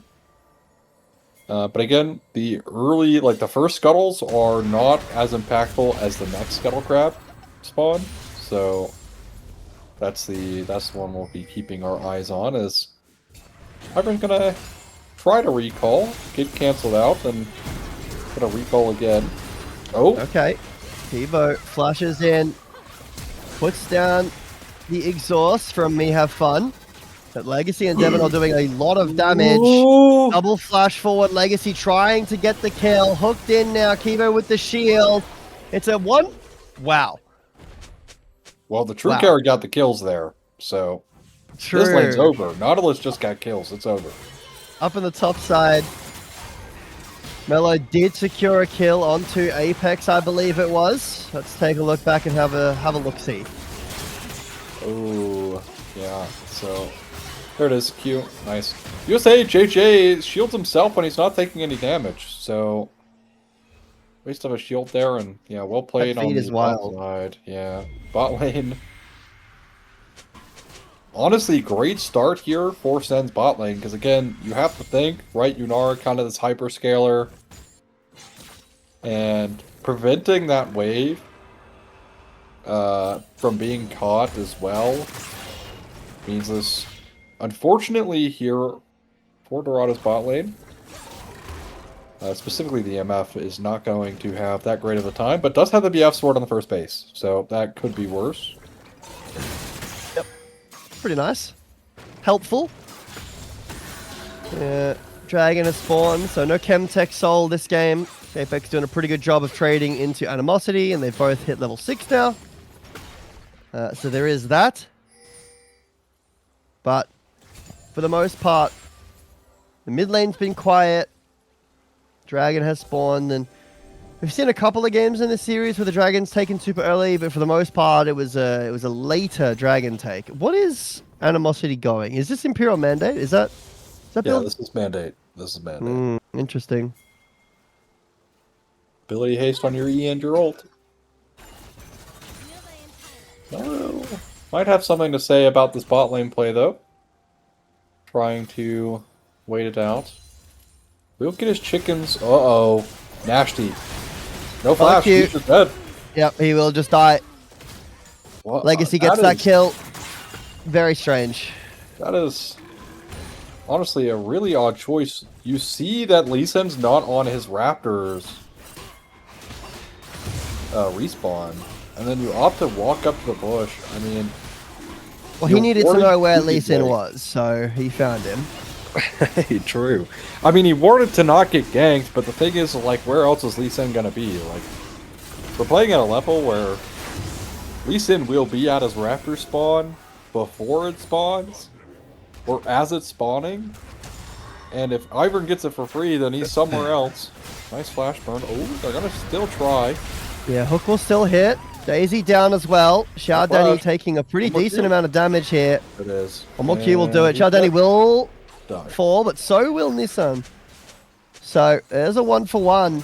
Not the best for Dorado Gaming. Did get his flash though. That's pretty nice. Yeah, they got his flash. Felt maybe a bit overforced to go, but a 1-for-1 still not the end of the world. But you have to look, right? Like CS here, not that great. Xiao Dani has been ahead in CS the whole series, right? So giving that kind of like lead because he did trade 1-for-1 and putting in that many resources into that play, might not be the most ideal. Also, I'm looking at this draft, and Malphite jungle would have absolutely fried. Now here comes the dive. Bomba will hit. Apex just goes over. You're Mellow patient. flash kick hits the Q, gets it. Now USA here as Nissan and Xiao Dani find each other in the jungle. Xiao Dani finding the better end of this trade. Mello is dying to the Ivan right now. Is he? Flashes forward. Oh, Does the rip off. burn. Yep. Will die to the burn. Dude, whoa. Down to the bot lane. Legacy fighting away. Will end up losing this, I assume. Oh, it's close. Wait. Yeah, he Wow, actually okay, has to no just get it damage. because of the rotate from Xiao Look at the Danny. flash. So close to being up for me. Have fun. So take a look back here at this. So they're going T-bow here. Nice hook. Oh, this is just really well played. Good polymorph at to least. Stop it, yeah. But yeah, this is close. So it's nice sidestep on the W there. Otherwise, Nashty is dead for sure. But yeah, because of Zhao walking down, Zhao Danny walking down, it means he, fortunately, unsafe for Nashty to try and go for that play. So just lets that one go, takes his kill. And they trade 1-for-1 again in the bot lane. So pretty hectic stuff all over the Rift. The burn from the red buff getting a kill on top side. The Yunara living on 1 HP. They're in that bot lane play. Literally would have just taken one more bullet time wave and he would have died there. So Polymorph coming in clutch. Alright. Dragon taken by Dansyn.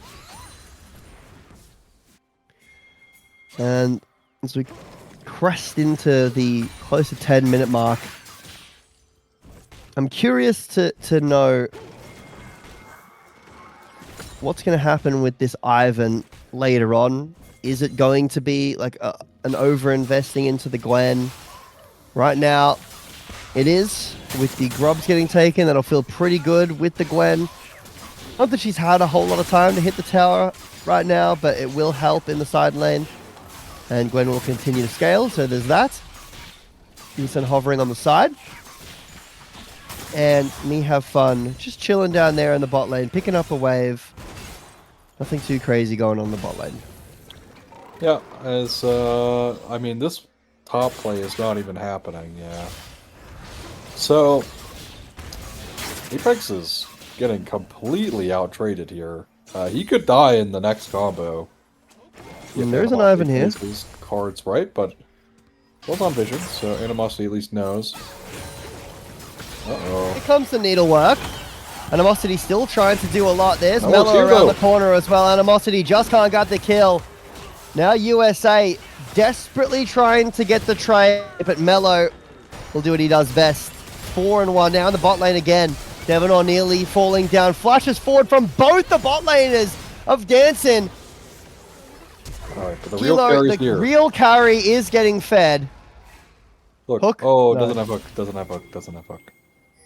But Alright. still, kills onto Another this Yunara. 1-for-1, dude. Like, this is actually so funny. They just keep trading 1-for-1, but the thing is it's been the Yunara getting these kills. So, you see the item disadvantage that this MF is at? Like, doesn't have the Bloodthirster completed yet. And Yunara, right, has a Zeal in inventory. So, this Yunara is far ahead of this MF at this point. I will say, Dorado, like, they are investing a lot to make sure Apex is doing well, but every time they've tried to make a play, Mello's there, and they punished it. Giving me Game 1, Game 2 vibes. So far as Apex gonna go for this top lane proxy, which will be linked up there, and on the bot side, gonna be Drake number 2, taken by Sen. So a red buff plus a proxied wave for the dragon. Yeah. Let's see what the soul is, huh? Before we make any conclusions, before we draw any conclusions here. Definitely not going to be Cloud Soul or anything. Oh, Yikers. Dorado hates seeing that one. Guys, Yunara with Cloud Soul is not that good, right? Yeah, totally. Totally. Or Animosity either, right? Plus Storm Raider Surge. Alright, they're gonna set on Xiao Danny. Yep. Went up The down in the double mid lane. summon. The double This summon. is unfair. How are you allowed to? How do you play the game against the double summons? What do you even do against that as Daisy and Tibbers link up in the mid lane for the unspeakable combo? Shardani never even knew what hit him. Mello, Q goes wide. He's trying to take down Daisy here.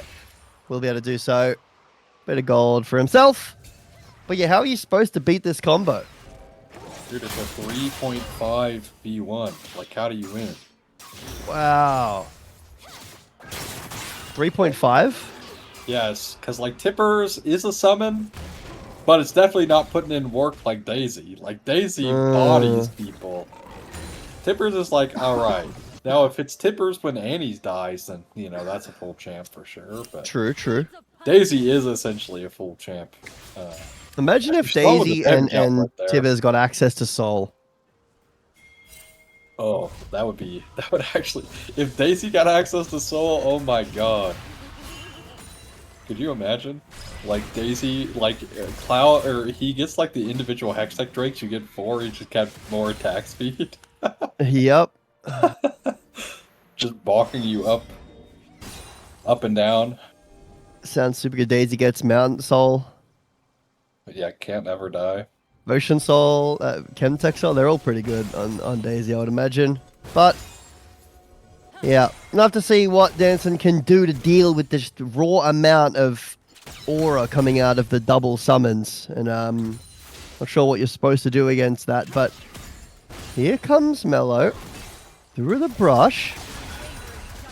See what he can do here as USA is also here. Hook goes wide. Looks like it's just going to fizzle though. For the better, I think, for Dorado is Apex. Oh, that's a bomb on the tower, Apex, yeah.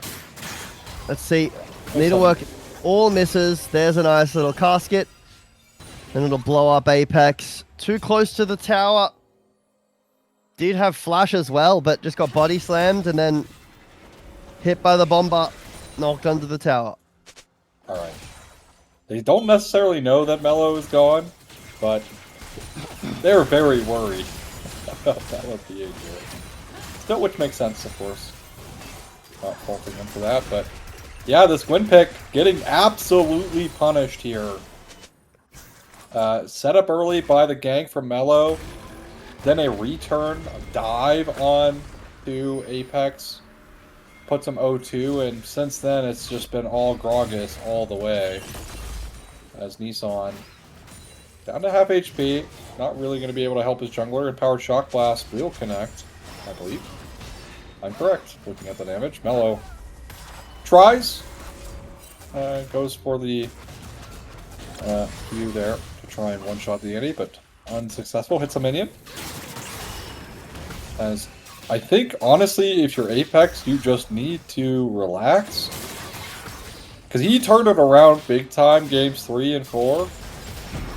Right? Uh-oh. No, there's the bullet time. Flash forward or just take down Legacy. USA with the shielding helps, but just a lot of damage coming out from MF with this BT completed.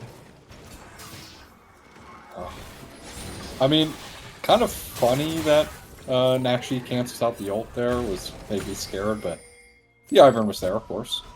So, I wonder how Dorado kind of pivot, right? Like, this Gwyn is supposed to be a huge, like, carry part of their team. Uh-oh. Nice bait here. Although, yep, Evan forced to use the wild growth on himself. Mello with the kick away. That'll buy them some time and get them out. But 25 seconds until this dragon with those 2 ults used. I think Dansyn probably not going to contest. Yeah, you can see USA JJ already here. So yeah, they're just gonna go claim their prize of this dragon. I mean, if MF backs... Uh-oh, they're gonna look. Alright. Dragon hasn't spawned. I think we're getting a Drake fight. Like, I think this back was kind of greedy from MF. We'll see. Well, you know, it does have her ult again. Mello goes forward, linking up with Debonair for the shielding. Q forward again. There's the depth charge onto Mello. Animosity in the backline, finding a lot of damage. Legacy as well with the ult going forwards. Mello over the wall will take down Nissan. And Daisy and Tibbers are fighting, but it's not enough. They need more summons. We need more. I mean, Animosity just plays the TP advantage perfectly. Right now, Zhao Danny has TP, he can go cover this top wave. The boys pull up for Sin, and they get this dragon. It's Soul Point at 17 minutes. This is the quite confidently, though. Well, maybe not. I think Game 2 had a pretty fast soul point as well. But that's besides the point.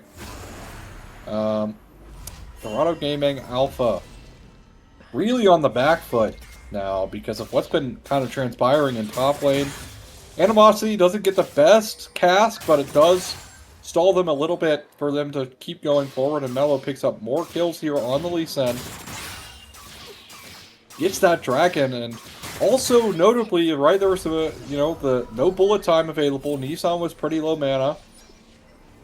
And again, I think that back really, really hurt Dorado Gaming Alpha from Nashty. I think Nashty needed to stay.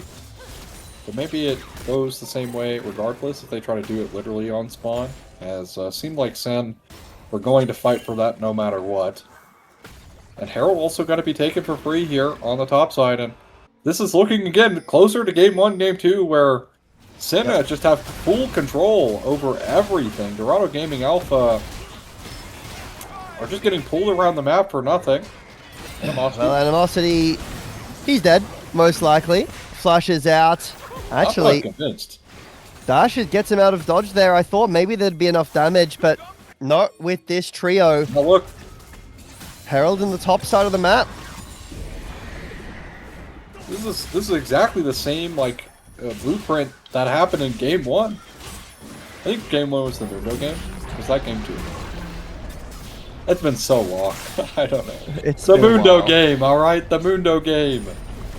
The Mundo game where they send everyone to try and kill Mundo, it doesn't work, and then they get punished on the opposite side. Yep. And they And get now out look for at free. Animosity. Yeah, He's now just- Animosity's back hitting bot. Dorado Gaming are just getting out macroed. They're getting run around in circles in this game, it feels like. Tier 2 and top dead. Tier 1 and bot dead. Cloud Soul point. Pretty great position for Dansyn to be with. And this is off of the back of the 3 grubs going to Dorado. They haven't really been able to do anything with that. That's the only objective they've gotten all game so far. The Gwen has had no time to hit in the side lane. And is even 0-4 now. Really struggling in this 5th and final game. I mean, it's a 5k gold lead here for Sen. So, certainly they're happy with this game state. I would be if I were Dansyn, but Dorado, again, this comp, right, it functioned, but you look at the top 2 champs, right, like the Gwen, not really that synergistic with the rest of their comp. They B1 this Gwen, and now it's probably dead again. Never mind. Nice E there to get flicked the other way. So, regardless, right, this is a B1 Gwen that, all of this draft stock got put into. You have the Ivern there to try and help it out. The Ivern path towards the Gwen. But then the Ivern spending time top ended up not mattering at all. Instead have done a great job of punishing that and shutting that down. Is nice explosive cast there to make sure there's no play whatsoever that could happen on the top side. And again, every time that Dorado goes for some kind of play like this, they get punished for it. And they're just losing more and more and more. More CS, more XP. In this case, a lot of towers have fallen down because of this kind of style where they keep trying to overload some kind of side lane play. But yeah, unfortunately for Dorado, not going their way. Gonna try and hit this bot lane tier 1, but won't really do all that much. So. Well, the Dragon's up in 20 seconds. Miller going forwards. Nice kick on the Kibo. The bullet time is just doing there, nothing. but doesn't do anything at all. That's the primary engage taken down as Apex is just getting solo killed. Hang on, turning it around. Animosity, can you turn it? Apex with the shutdown. The damage and the healing is just too much. Mello will find the kill eventually, but wow, what a turnaround in that 1v1. It probably won't make the Dragon ain't easier. Looks even like Dorado might just be giving this up. As they transition now over to the Dragon Pit, USA takes a massive amount of damage. And the up, that's Cloud Soul. I mean, look, there is something incredibly telling about this game. And it's a full channel bullet time and a choke, not even getting anyone to half HP. That is where things are incredibly dire for Dorado Gaming. Because your MF is your primary tool of damage in this comp outside of the Gwen, who is behind. So if your MF with a fully channeled ult is not doing any damage, who is doing damage in your comp? It's not your Annie. It's not your Ivern, although Daisy has something to say about that. Right now, it's definitely not your Gwen. Your Gwen is struggling to even win in the side lane. 1v1. I don't know if, like, it's an item thing, like, if this should have been LDR over Collector. But it's heartbreaking stuff for Dorado Gaming, as they've tried so hard to pull themselves back in the series. They wake up, and now they've given up Soul. They're about to give up Baron. Just for free. All for no a tier way 1. for them to even step in. Here's a TP from the Gwen as a last-ditched effort. And that'll force Dansyn with the Stars off the Baron for now. Baron resets. Animosity was getting a little bit low, and they just didn't feel comfortable going for that Baron. Yeah, I mean, it's a smart choice. You don't want to throw the game, right? And you also get a TP out of it, but another objective bounty and a tier 1 going the way towards Dorado Gaming. So, not bad. And it looks like Lee Sin is doing something over there by the Baron. He's hitting it. He's hitting. He's soloing it. I don't know if his team is aware that he's doing this.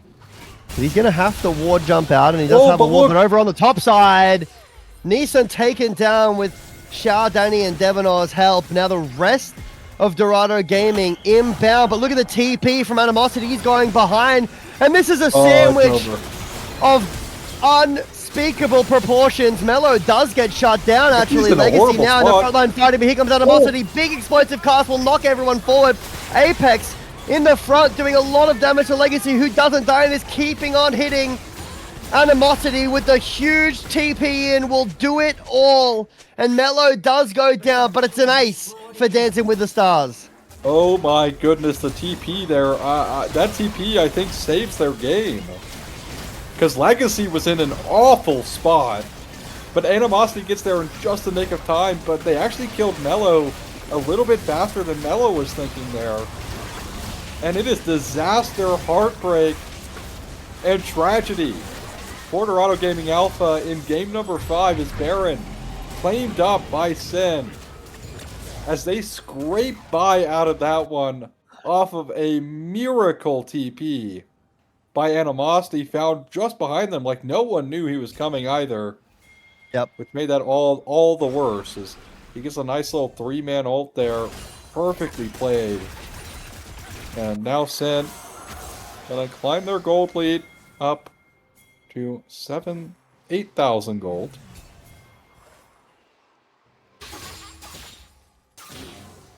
Dorado Gaming staring at their playoffs contention hope as it gets washed down the drain by a single TP from Animosity. They take down the jungler, but it's not enough, and now every brush is death. Kubo will separate and get this ward up in the top side, but Legacy will find him. As Xiao Danny pushes in the bot side, gets this wave in. 2 tier 2s remain. It feels like these should be pretty easy to take. Yeah, I think this is, I mean, they can just walk this game down, unless some, like, crazy MF ult happens, where, I mean, IE is available now, so there is some hope, but the wave clear here isn't that great for their comp, right? They might even have to burn bullet time for some wave clear here if things get dicey. But that's Still a minute and a half of Baron too. Yeah, like, that is... again, right? Their comp is really low wave clear, as Nissan almost dies in mid lane to Animosity. As the camera, it goes flying to top wave, as it's just going to redirect there now. But yeah, overall, like I don't. I mean, I just don't see a way out for Dorado, right? Like this Gwyn getting behind. I felt like this was such a big thing for them. They needed this Gwyn to at least go even. She's super strong right now. I think she's going to finish up her third item here, so that should, yeah, there it is. Third item being completed here. But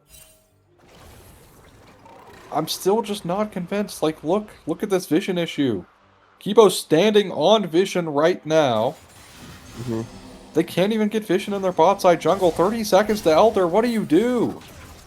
Well, the answer right now is to try to go through the mid lane. Still over 20 seconds of Baron though, so these waves are not easy to chew through. Look at the positioning of Animosity and Mellow. They're on the flank angle here, unwarded as they notice. There's a blue orb and they'll find both. So Dorado Gaming gets saved just momentarily. USA will smite away that enhanced Scuttle Crab. And the Baron wears off. Alright. So no immediate pull of the Elder. But look at this positioning. Like, they're just getting, like, surrounded. Big explosive cast, get into the backline, separates the team fight, but Mello might be caught by himself. He goes in, USA flashes away. Xiaodani fighting three in the backline, but Legacy alongside his support doing so much with Animosity as the front line. Mello might be dead, but Dancing with the Stars aren't even in the slightest worried about this team fight. Xiaodani will find Nissan, who has, again, absolutely no mana. Will try to TP, and Xiaodani will just make it hurt. Dancing with the Stars will push in the mid lane, and that should be it. Yeah, I mean, it's just a great team fight. Look, MF didn't even get a chance to ult in that fight. I mean, they're up in 10 seconds, so maybe, just maybe, they can do something. They're gonna need a miracle to hold. They're gonna hold on. They're gonna go pick up Elder now.